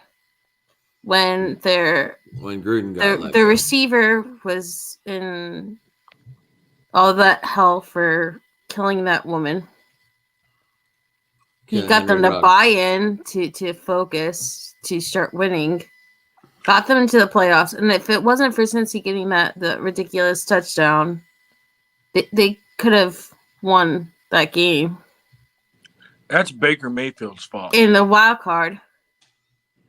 And Baker? it's just, That's Why? Baker Mayfield's fault how's it Baker Mayfield's fault? because he couldn't beat the damn Raiders. But no, do you remember Yes, that the it's- wild card game? It's Baker's fault. Cincinnati got away with that touchdown in And they like the wouldn't have made first the half. playoffs at all if they had lost in Cleveland. It's Baker's fault. To all You the know what? Baker bros that are going to see this, I'm trolling you again. It's Baker's fault. I didn't understand why the hell Baker was still playing at the end of your season last year. That made no sense to Because me. he kept throwing temper tantrums in Berea, where our training facility is. He kept throwing temper tantrums to say that he wants to play to help the team win. Wasn't it really because Case Keenum won that one game for you, and he was so pissed off that Case Yep. Keenum won that he had to force himself to play because he was playing for a contract, and you guys were disgruntled about your quarterbacks, and so he's like, "Well, I'm not letting someone else win, so I'm playing, and you have to suck up Yep. And then he the threw whole and then he threw a attitude fit. of Brady And- Dean that he played last year." Yep, and then he threw a fit right before the Bengals game of the last game of the year. And then watched his backup go win again. But didn't he do that against the Bengals when you guys went what? 0-16, or you only like won like 2 games that other year? Oh, you're talking about 1-36. Yeah, Baker wasn't here yet. No, there was that one game. I forget what year it was. Oh, you mean after we fired Hugh Jackson and he went over to Cincinnati and Baker won that one game? Where he actually yeah, looked where like he an was elite fighting with all quarterback? the Bengals fans and he was harassing them and he was like chuckling with them and stuff. I never understood how Baker he always played the victim. He was always like this over emotional, over whatever player. Baker is the ideal chip on the shoulder guy, but then when you open up the bag of chips, it's just a bunch of air, and then you got like 5 burnt chips at the bottom of the bag.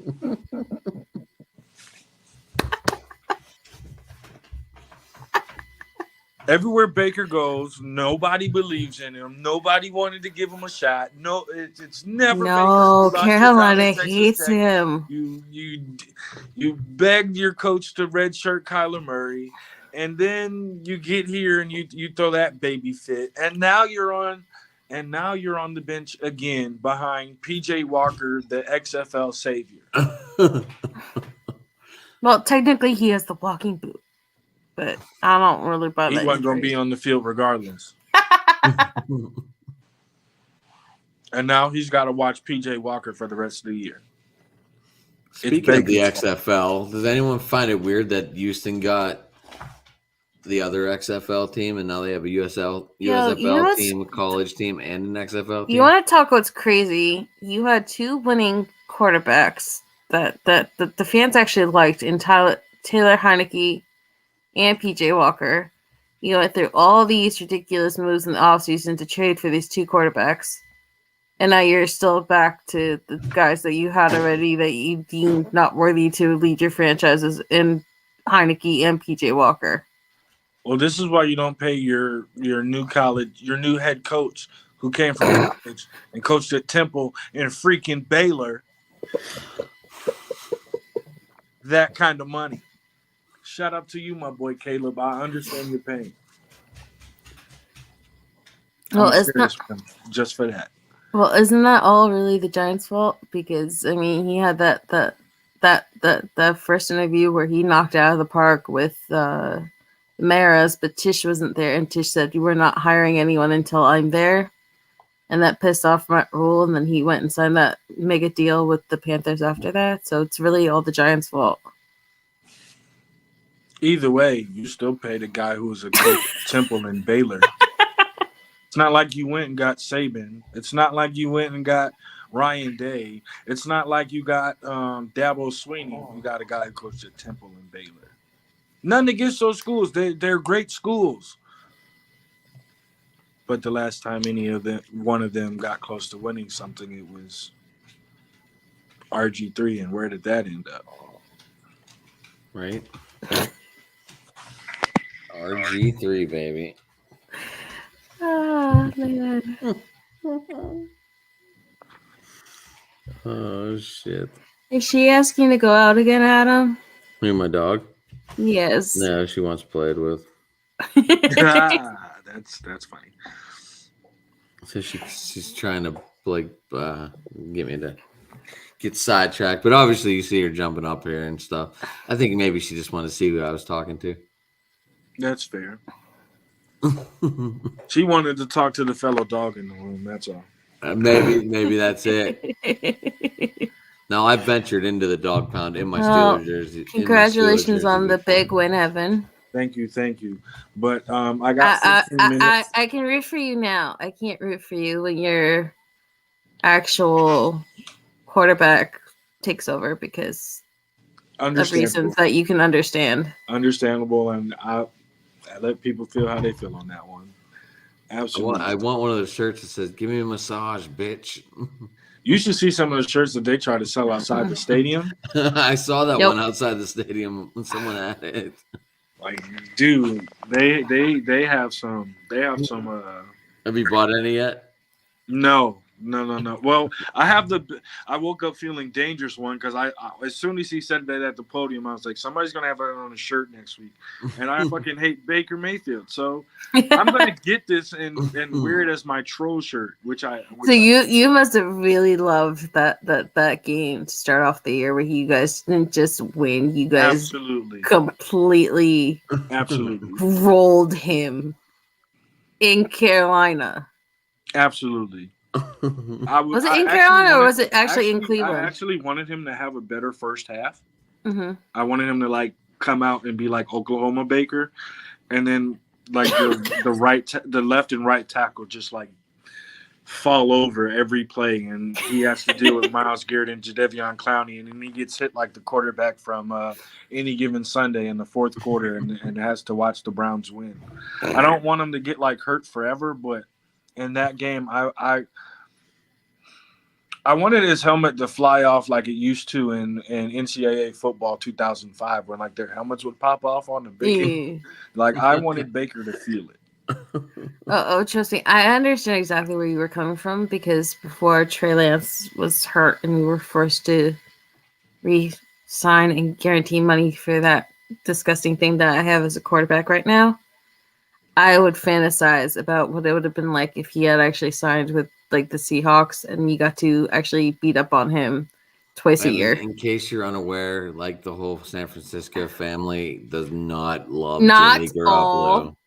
Which is what I don't understand. Ones, I love Jimmy Garoppolo. Just the sane ones I like Trey Lance him, too, and then the non-sane ones are all in love with that disturbing, stupid record that Max Kellerman talks about every freaking day with this is what they win with him and this is what they won without him and blah blah blah blah, and they're all in love with that stupid winning record that they will never shut up about. Jimmy Garoppolo has more playoff wins than me and Evan's teams combined in the last 10 years. Wait, hold on. I'm sorry, Melissa.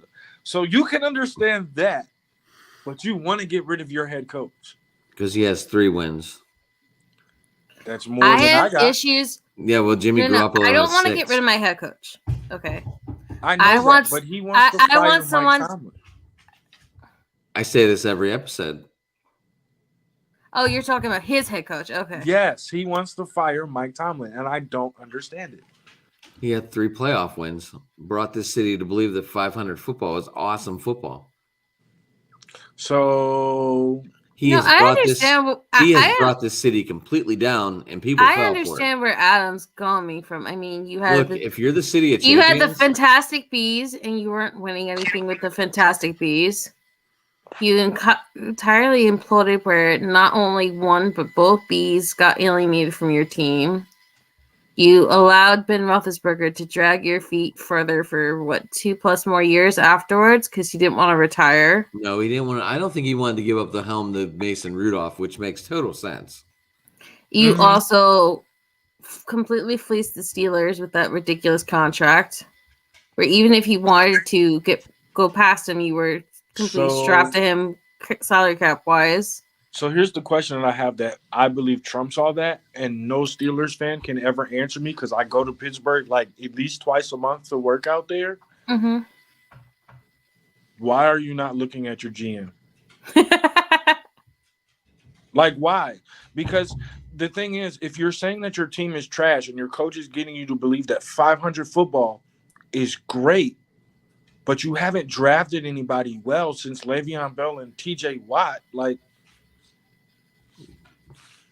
whose fault is that? It's not like he's picking the Devin Bushes and the Juju Smiths and the Chase Claypools. Like, yeah, you have some pieces, He but picked Devin Bush. That was his guy. come on now. Why is he still on the team then? Kevin Colbert's not here anymore. He's done at the end of the year. You guys didn't pick up his offense. We re-signed him to 1 year after last year, after that horrible thing last year. Yeah, and wait, and wasn't it true that Colbert finished the draft and then cried at the podium and left? I mean, he's been with the organization forever. Right, but my point is, he fell off as a drafter. You're seeing that in Baltimore. I still believe Tomlin gets like at least 90% of that say. You're asking a defensive coordinator who became a great head coach to do something with an offense where you guys haven't been the same since Todd Haley left. Thanks for handing us that grenade. Well, you're welcome. But I just don't listen, Todd Haley would have fit in well in that San Francisco lineup where we just run screens all day long. That's true. Yeah, the you only really thing don't want to mess with me because I have so many bones to pick with you and your fan base on a whole Me? that will shock you. No, Adam. No, me. I will never understand your fan base disrespected Villanueva the way they disrespected him because he said flat out, I will not disrespect the people I served with, and you all not just booed him, but you threw trash at him because he was the only one that stood out there. A grunt style shirt. There's no way I disrespected that man. I'm saying you as the plural you, as Steeler fans. So Steeler fans, I will never understand Steeler in the fans Chicago game that where you we guys needed to win not only and we booed him for sucked standing ass. out there, but the rest of the team stood in the locker room during the national anthem. And then there were certain ones that actually threw trash at him because he stood out there by himself. And then we lost. And I will never, ever understand you guys, how you guys got away scot-free by Mike Tomlin's actually stepping inside the game of field during that wild card game against the Ravens, and he got away with it while he was part of the committee. What was it? He should have got a penalty for that. He only got stopped with like a fine for it.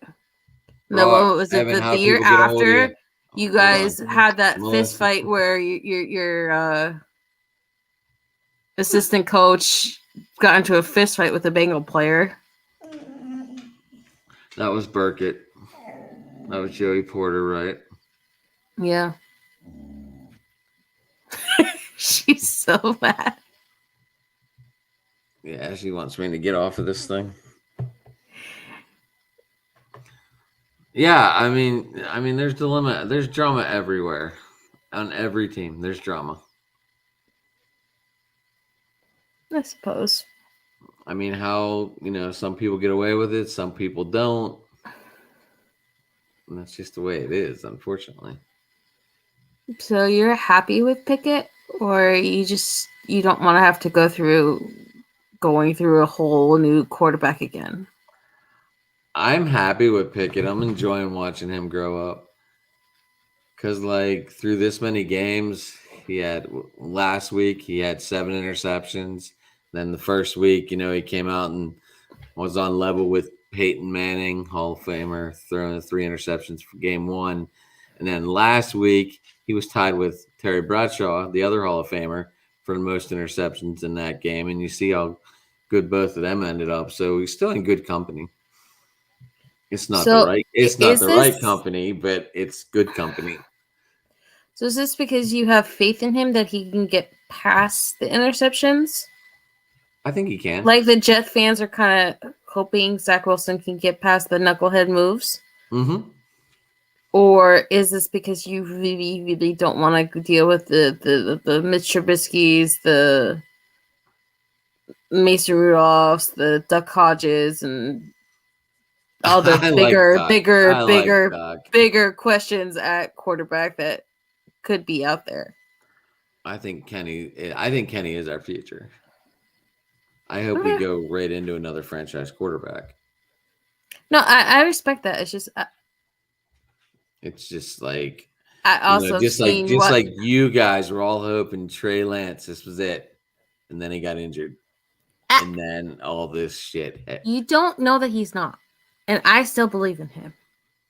I said he got injured, and I'd rather deal with any mistake that he can have when he comes back, and he's 23 years old. Yeah, then have Jimmy Garoppolo make the same moronic, idiotic mistakes again and again and again and again and again for the 5th straight year in our system, and as a 9-year veteran. I think he's getting better.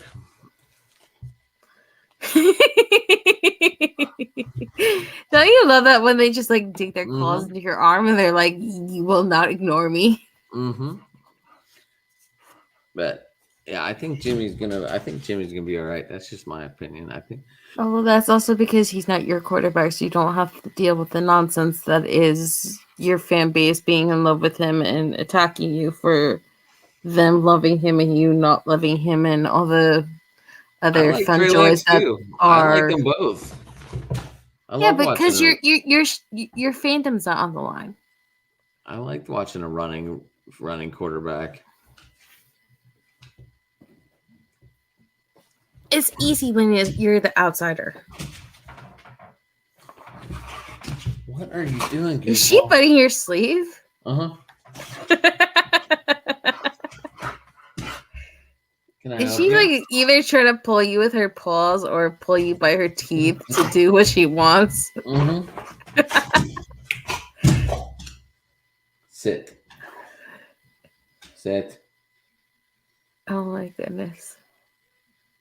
Sit. I give you credit. I can never have a dog that big. Oh, she was found in a homeless guy's shopping cart with a broken leg. I remember from the last time you told me that she's a rescue. Yeah, her elbow was sticking out of her arm and shit. Homeless guy, like, she's fine. See, now you're gonna make me feel sad for saying anything bad against her because she had a bone out of place. Here she comes. Yeah. So how do you feel about your Steelers right now then? You guys beat Brady. I'm enjoying but then what, you came back and lost to Miami and who else? We've lost to like everybody. I think we beat Tampa Bay and now who did you play this last week? We beat Tampa and Cincinnati. We've lost to everyone else. But who did you play this past week? We got destroyed. AJ Brown made us look dumb. Oh, that's right. It was the Pennsylvania game. Yep. AJ Brown and Jalen Hurts had 6 touchdowns combined. Great stack on the fantasy side. I had Jalen Hurts, so I wasn't complaining. I don't know. I just realized this is a growing pain season, and let him get comfortable and let him go. I mean, if Trey Lance was looking bad, would you be in the same shoes? Like, just let him go and let him grow? I Or haven't. would you be saying bring Jimmy in? See, you're asking the wrong Niner fan. I really be like you. I would not care about the ups and downs because I have hope for the future. Right. So there- I'm just see, living this There, out.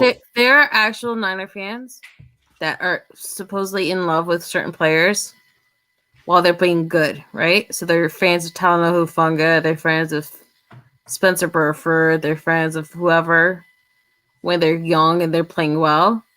But as soon as they struggle or they slide back or they don't pick up on something or they're not perfect or they're just confused by like the Chiefs or like one of those really above average teams that make anybody struggle, right? Whether they're a young guy or a veteran. Right. When they turn on those players, that is what I have an issue with because it's just like, well, how exactly are they supposed to grow if they're never given the opportunity to struggle and go through those bad games, you know? Correct. And the worst thing was Hufanga had come back that game off a concussion, forcing himself to come back fast because it was the Kansas City Chiefs. Because your entire secondary was either injured, like Mooney Ward was on the groin injury, or Jimmy Ward with his hand injury because he got hurt coming off injury already when he got re-injured during the Atlanta game. It's like everybody else is injured, and this guy's coming back off a concussion, and you're gonna yell at him because he has a few missed tackles, or he's not playing up to stuff again, or he's not getting all these interceptions. It's like nobody's perfect. Patrick Mahomes is not perfect. Patrick Mahomes lost to the Colts this year with Matt Ryan. Right. So It's just it drives me crazy because it's just like whatever happiness or whatever silver linings you try to find in these games, certain fans just will not let you stay happy with what happened. It's like what Busey said. They'll look for things to pick at and pick at and pick at, and they'll never let you enjoy the good. You're always gonna have your criticizers. But they're not criticizers. They're just No. drama I said you're always gonna have those. Honestly, I think they're like. But at the end of the day, you know what it feels like? All fans. It feels like high school. It feels like That's- there's like that's certain what it people is. who have like the fame and they like putting stuff out there to be clickbaity and to be talked about. And it feels like it's Mean Girls. And it feels like if you don't fall in line with the Mean Girls, you're just gonna absolutely get roasted because they just want to spew a bunch of nonsense just to be talked about. And it really feels like you're in a freaking teen chick film. And remember, people do that just to bring up conversation. Oh, I know that. I mean, that's just There's the a way. difference That's between- just the way. Unfortunately, Twitter is. But there's a difference between someone like Gina and Breezy who try to be well-adjusted fans who want to bring up just topics and they want to get both sides talking and they can see both sides, but they feel a certain way, but they won't put their certain personal feelings into it because they're trying to do their job and they're trying to be a consensus where all fans can come in and all fans can talk. And so they keep their own personal stuff mostly out of it. But if they're pushed too much, they'll put their own personal for feelings sure. on the That's line because the whole point. they've been pushed too far. And so I Right. respect both of them. Right. And I might not always agree with their takes, but I respect them as people and people who cover my sport and something that I love. And I have a personal bond with both of them. So even when I don't agree with them, I still tune in because I have an affinity for Gina and for Breezy. But there's a difference between them, and then there's a difference between the people who just want to be clickbaity. Right. Like, has Gene ever told you about Grant Cohn? Who? Grant Cohn, No. the beat writer. No. So a lot of people follow him because he's the guy who always asks the hard questions at our pressers. But at the same time, he has that mean girl mentality where he just likes seeing everything burn because that gets him more fame. And because a lot of Niner fans got their big break through him, that has also created a lot of controversy in our fan base because they're loyal to the person who got them their big break. Because he had them on their podcast when they got their big break to start doing podcasting and getting a voice and getting notoriety and their big break. So that's also become a big issue with our fan base. It's not just our quarterback, it's all these other little dramas. You got to find a way to push that to the side, though. Which is why I try to stay loyal to the people who are sane. But that doesn't mean that the other stuff doesn't affect all of us, you know? Like, because they might attack Gina, they might attack Breezy, they might attack John, some Perk, someone who I actually genuinely care about. And then it comes into my view. It's like my friend, I'm going to call her D because I'm not going to put her name out there because I don't have her permission to. But she has this thing where I beg her not to listen certain weeks when we lose because, you know, everyone's going to blame Kyle Shanahan. And she's a huge Kyle Shanahan fan. So I beg her to stay off Twitter. I beg her to stay off all the networks because they're all going to take pot shots at Kyle. Like, you know, when you lose, it's going to go anti-Kyle. And Every yet it just time. seems like every time I beg her not to, and yet she's still listening to everything. She's still attacking everything. She's still answering to everything. And it just, at That's her choice, though. at a certain point, I have to cut it off because I'm like, I begged you not to. And you know that this is happening. I know that this is happening. You know that I know that you know that I know this is going to happen. And yet you still go down the wall. And then you're at me and you're like saying, they're saying all this stuff. They don't appreciate our coach. And it's just like, you know, this is what they're like when there's a loss. You know, this is what they're like when things are ugly. And I begged you not to. And you still did it anyway. It's like, I don't listen to national media anymore because everything right now is pro Kyle, pro Jimmy, pro defense when it suits them, and then it's just fight everybody else on the Niners team. And it's just like I wake up, right, and I fell asleep because I was generally enjoying ESPN roasting my brother's Packers, right? So the first thing I wake up to is Get Up, and it's all these people telling me that they're happy that Trey Lance got hurt week 2 again because now look at what the Niners have become under Jimmy Garoppolo, and it's just like I can't stand this nonsense again, you know? Right. It's like 2 years ago, you were all saying that you didn't believe in the Niners because we had Jimmy Garoppolo as our quarterback.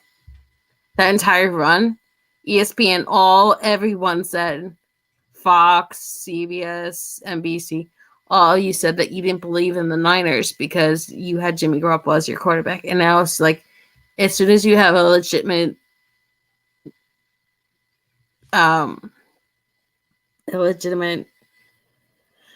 other option that could actually be your starting quarterback, now it's like all of you are so deadly afraid of Jimmy Garoppolo not giving you headlines and something to talk about that now you're all pro Jimmy. It's just so phony and fake. It's just it really just drives me crazy where I had to stop watching national media. Oh, for sure. Plus my father delighted way too much in porn star Jimmy and the whole Jimmy Stephen A nonsense that happened when we were undefeated and all the other nonsense. Like he generally would turn up ESPN radio when they had the Stephen A. Smith show on the local broadcast, and he would turn up every time they talked about the Niners because he knew that would just like set me off the porn star Jimmy thing that he'd throw in there, no matter who it was. I think things are gonna be all right. I do. I I'm do. gonna be fine because you know what?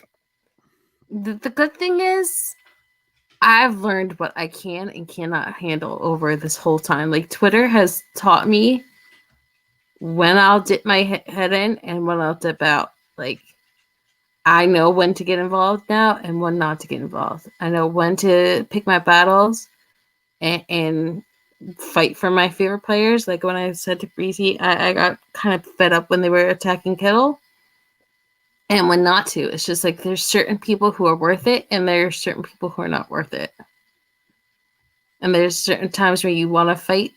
And that's why I'm grateful for Perk, because Perk actually was one of those people who came out of nowhere and he helped me fight because I was sick of Nick Bosa being choke held every single game. I think a lot of people are.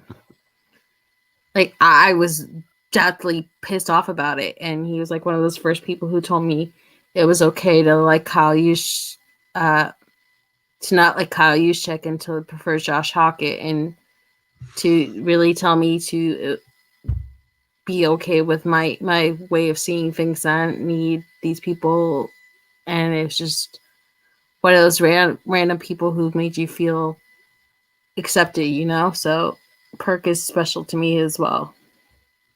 I like Perk. Good guy. Well, seems like a good guy. I never met him. I've never met him, but that doesn't mean that I only he's met not him- special to me. I mean, I've I'm- never met you in person.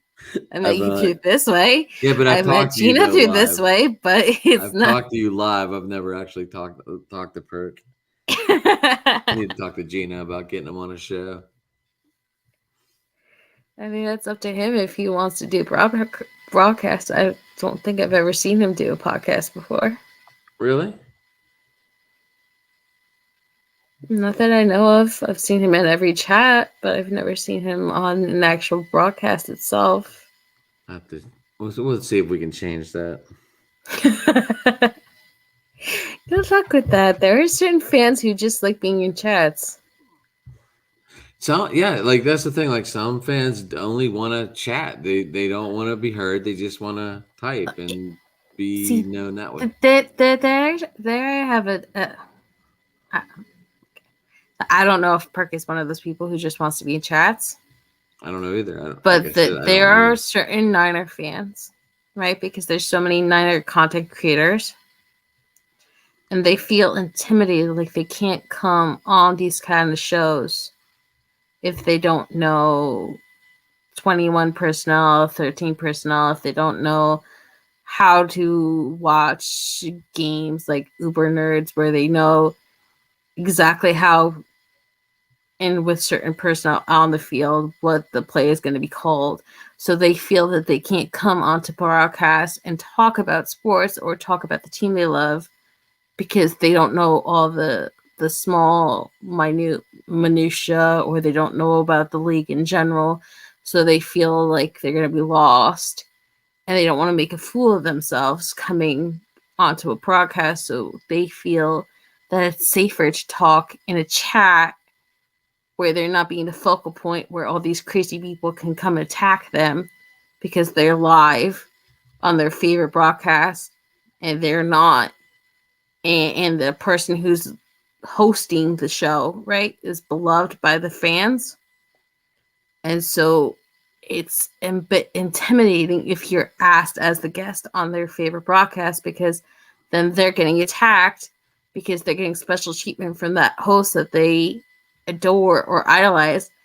And they're like, well, if this person's up there, we're going to just like attack them because they're getting preferential treatment, or they're I don't think I've ever been sought on- over better by don't certain think- broadcasters. I don't think I've been on one broadcast yet where I've been attacked like evilly. I'm not saying that you have. No, or no, that no. I'm just most saying, like, I people don't think will. any of I'm my saying that there's certain people, certain male people, and I'm sure there's a few female people that are like that as well. But there's certain male people, especially with female fans, who get the respect of male fans or asked onto male fans broadcasts as guests or as co-hosts. Like, I know Peachy's have gotten a lot of hate for what she did, becoming the first lady of Nitty Gritty Niners, because they didn't like that a female became Breezy's co-host, or that a female was getting the protection of not only Breezy, but Moles and Fair and everybody else, because they were like,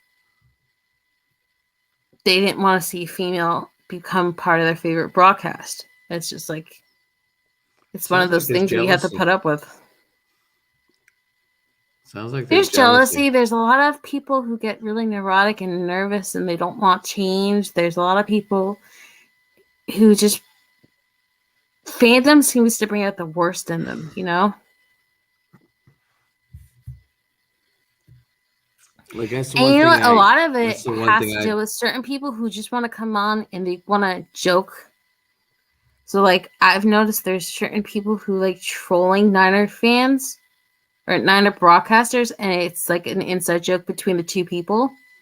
But to a lot of other people, it comes off as like hate, and that also starts other stuff. Oh, for sure. Melissa, it's been 2 hours. We can talk afterwards. I don't care, but I gotta end this. I was just talking because you were still talking to me. I wasn't trying to keep you alive. No. I was just saying we're at 2 hours. I was just saying we can talk afterwards. That's fine. Live, not live, doesn't matter to me. I generally enjoyed talking the league and with you as a person. So that's fine. I'm just saying, like, it's been 2 hours. Didn't you go over like 3 hours the one time that you had me on late on your show? And you guys were just like talking about old school Hollywood actors and porn at that point. This is the second show. And everything went back to those two topics for some reason. This is the second show you've done with Jets Chaos. That's the same Jets fan? Yeah. No. Jets, remember he popped on because he was at the food trucks? Oh, yeah. I thought you were talking about that other Jets fan. Yeah, Joffrey. The Supernatural. That guy. I did not get along with that guy. But anyway, we're not going to talk about Joff. Not that he's probably not a perfectly fine human being, but I did not enjoy all the sex crude remarks that always happened every time we try to talk about football. That was Logan, I think. Logan was mighty fucked up. He's on. That was a really weird show. Like his, I don't know. He did something to his shoulder, and he's on all kind of like pain subscribed medicine. Love Logan. I love Logan. He's awesome. It is really weird because it was like weird Hollywood, Marilyn Monroe, sex jokes, Jets. Can't say anything bad about the Jets. And then weird defending of MetLife, and then it was Supernatural. It's just like this really I don't know weird anything thing. about Supernatural, so I just shut up. I don't know anything about it. I never watched it. Wasn't the one guy like you had them come on to talk about the Cowboys, and he said he wasn't even a Cowboys fan? And it became a weird thing about you bullying him into talking about the Cowboys, and he doesn't know anything about the Cowboys. That was Logan. It was just a weird show. It was fun, but it was weird. It's all right. Sometimes I don't run with I have a list. I have a set of people who are actually fans of things, but then sometimes they can't make the show. How about I have a list of set plays, and then after a while it just goes away. You throw it out completely. Poor Kyle Shanahan. Hell, I probably watched your show more live with Gina if you guys didn't go up against John's show, which I keep telling you about. I Like, that's his one night and one time he goes live, and that's exactly when you guys have decided to Well, tomorrow, put yeah, your 'cause overreaction shows. It's like, tomorrow Gina's at the I well, know she's at the Warriors game. I yeah, saw the she's at- DM. so yeah, tomorrow we'll be all right. Maybe you could have 2 YouTube channels going, I mean, but I've come up with a new way. So, necessity being the mother of invention has taught me a new way. So, you know how you can have separate windows on a computer or a Chromebook? yeah. Okay, so I've figured out this new way. It's not always it's not always great, but because you guys had me on that one Tuesday, right? Because you guys refused to change times. Well, she does Mondays. She started doing Mondays if they don't play. Well, I'm just saying because of John, right? Right. So one day you guys gave me crap because you could hear him before we went live. I come up with a new way. So I can have 2 windows open on my dad's Chromebook, right? And I can have both chats running simultaneously. They can only have one audio running on the Chromebook, right? The other one I have on audio on the Kindle. So that way I Are you can playing literally slot? Are you watch playing? 2 shows at the same time. Are you playing and- slots? No, that's just what opens up as the screensaver. It This is my background. looked like you were playing slots. See? I see it. Patrick Willis and Navarro Bowman. I just saw something. No, I mean scrolling, like- Patrick Willis and Fred Warner. I'm really tired, Yeah. but no. See, but so I have a system now, so I can watch 2 shows at a time, where I can be on a podcast and still watch the other podcast. But it's a big to do. But That sounds like I've- a TIA. it is a pain in the ass. But you know what? It's the only way I can feel not guilty, because they always give me this crap about John being on at this one time, but it's his one show. Like, it'd be a different thing if he was on more than one time a week. But this is the only day that the 3 of them go live. It's the only hour they go live, and yet everybody and their mother, because they want the East Coast fans and the West Coast fans, and 9 p.m. seems to be that like one magical hour where it's 6 p.m. it's- over it's- there. It's really weird. And Like, it's 9 they don't p.m. do here, so anything at it's not 6 too late a.m. for us, but it's 6 a.m. is 6 p.m. it's is supper fucking time, weird time for them. So it's like when they're all coming home, if they have that early morning shift or whatever. So it's that weird magical time where you can get fans from both coasts. And so I understand why they want to go at 9 p.m. But I've had this long-standing fight with them because I'm like, you all know this is John's day. You all know this is John's hour. You all know that I'm close with John. And yet you all keep tagging me every week saying, Melissa, Last Second Sports is going live. Melissa, Nitty Gritty Niners is having a random weird show today. Melissa, Breezy's having a crossover with Rohan. Melissa, Gina's going and having an overreaction show. Melissa, Niners Tab is going live. Forever Faithful's going live. Nothing But Niners is going live. And it's like, yes, I love all these shows. And I would love to be live with them and support them and to be in their chats and talking a mile a minute and chatting and posting and saying this and reacting to everything they're saying. But it's John's night. Like, this is his one day and he's my friend and I'm not gonna betray that because I gave him my word that I'd be there for him on this one night that he goes live. Yeah, this is just. I think Gina's gonna move the Mondays though, but I'm not putting words in her mouth. You know, I wouldn't mind Mondays, but then you guys still want to keep this 9 o'clock hour, and then I did the show with CG on Mondays at 9, so it's just like I thought You got I this thought weird thing with 9 o'clock that I can't do. that was hilarious. He did that sweeper thing. What? He did that broom thing with the sweep. I watched that. That was funny.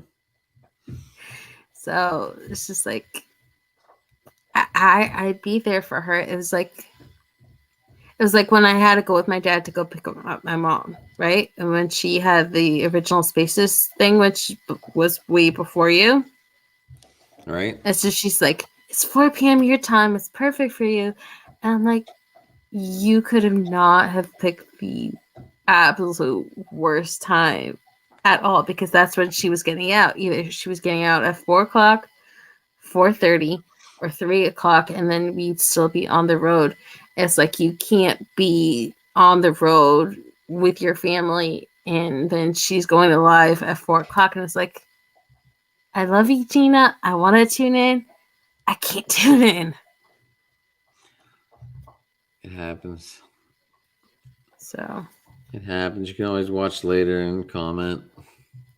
well, that's what the funny thing was, because back then it was just her doing Spaces. And back then, I guess you couldn't record with Spaces, or you couldn't listen back to a Spaces. I don't understand Spaces. I've So, never back done then, them. if I couldn't make her show, I literally could not Yes. make her show. Right. So that's when she told me about repping the Bay with Gina G, and how it was turning into a podcast that would be released like 3 days later, and some other weird nonsense. So that's how I found out that she had a alternative venue of listening to her Spaces. But back then there was no recorded Spaces. So back then you couldn't listen to Spaces as they were talked about live. Later, Right. like you can with a podcast on YouTube. So it was a big different thing then. What?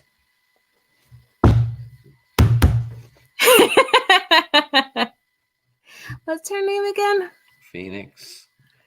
Phoenix. Phoenix the pit bull that lives in Pittsburgh. It's a lot of peas. Well, I live in Weirton. I live like 45 minutes out of Pittsburgh. Fine, the Steelers fan. I grew up in Pittsburgh though. Well, thank you for having me on again. You want to tell people how to get a hold of you? Do you want to be the only one of the night that tells people how to get a hold of you? I mean, that's my Twitter, Instagram handle, NJ49IZZY. It's because I live in New Jersey. I'm a 49ers fan. Izzy is my nickname to people who I consider family. So, Twitter handle. I'm on a podcast every week with CJ Ruthless called The Round Check, 9 p.m.s on YouTube, under his show, CG Ruthless, that you can find over there. It's usually about an hour long. Not 2 hours and 13. No. Oh shit.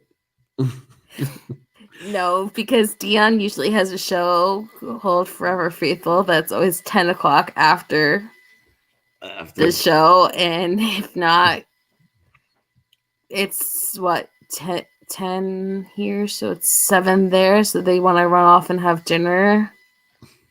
And so it's usually just an hour or a little longer than an hour, but not 2 hours. They eat really late over there. I will never understand that. That must be a West Coast thing. Like, I eat late because I work in a restaurant, so I have to eat after everyone else eats. Yeah. But yeah, I don't understand that at all. I will never understand when they want to go out and eat at 10 or 11 o'clock at night for dinner. And that's like Okay, what? right. 1 o'clock here? 1 a.m.? Like Right. you're just having dinner at 1 a.m. Well, they're on different time. Even so, 10 o'clock is late to have dinner. I think so, but there's some nights where I don't get home till 9:00, 9:30 because Okay, of work, and I'm like, I gotta eat but something. recreationally, they want to go out to a restaurant and eat at 10 a.m. And it's just like, that's a West Coast thing because I can't even think of a single restaurant that's open even at 10 p.m. to have dinner here.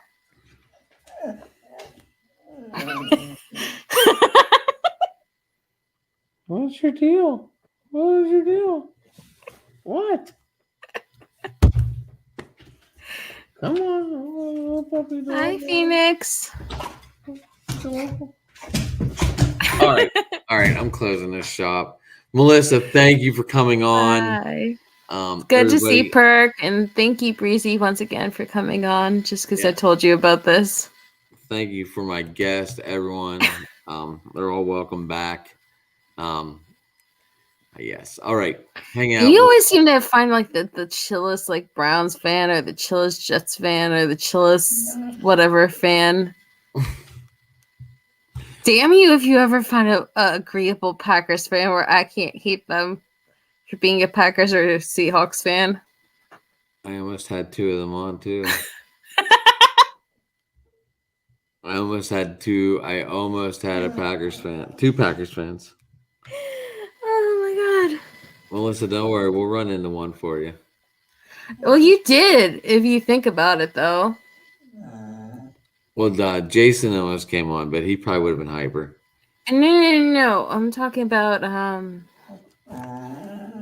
the show you did with Gina before the Niners and Packers game. Yeah, those were my guys. And I was in the chat. It was like Yeah. your first ever show. It was the preseason game. Yeah, that And you had the two Packers fan on. those And were my I was guys. like, they were the nicest Packer fans you could ever find. And I hated you because I wanted them all to be like my brother, where I could just hate them all. Nope. And I had to ask them nice questions and be nice to them because they were here for Gina and for you, and they were nice. And there's no Jason- way I could be a nasty Niner fan to them because they were just nice people. Well, Mark, the one that was on there, he got to meet Paul Hope. Did he now? Yeah, he That's did. nice. He did my Niners break. He did my.